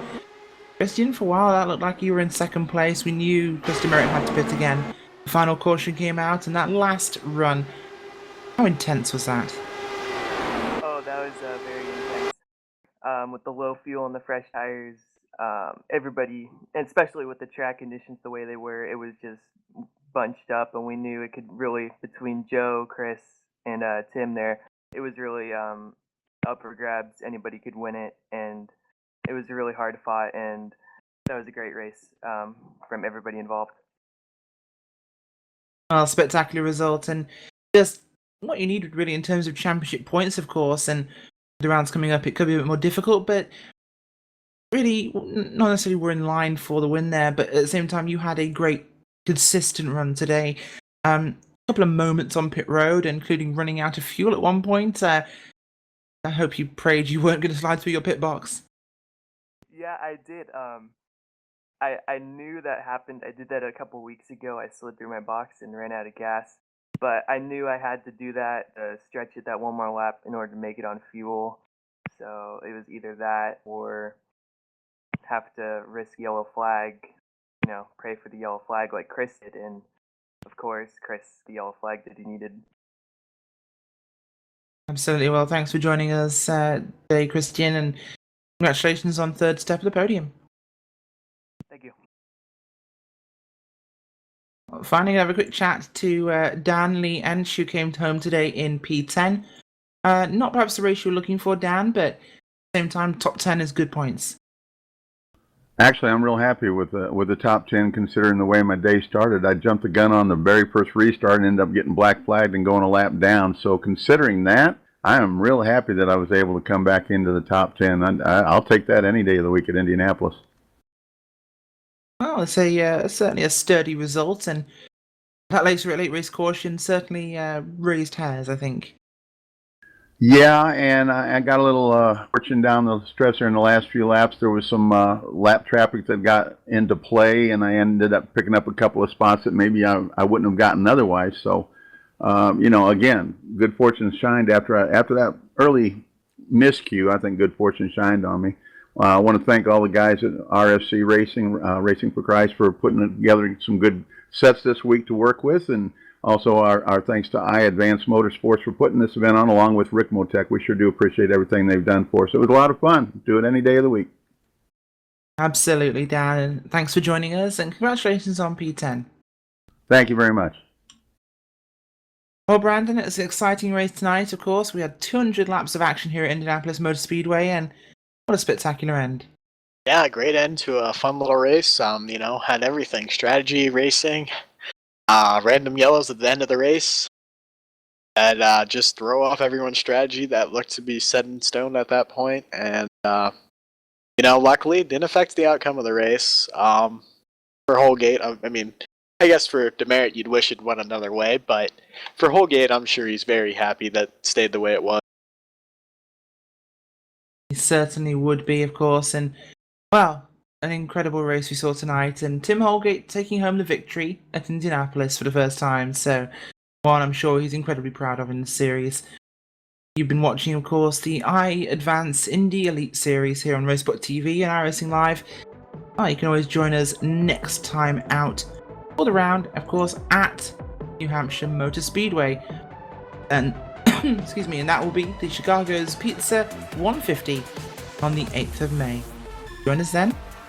Good night.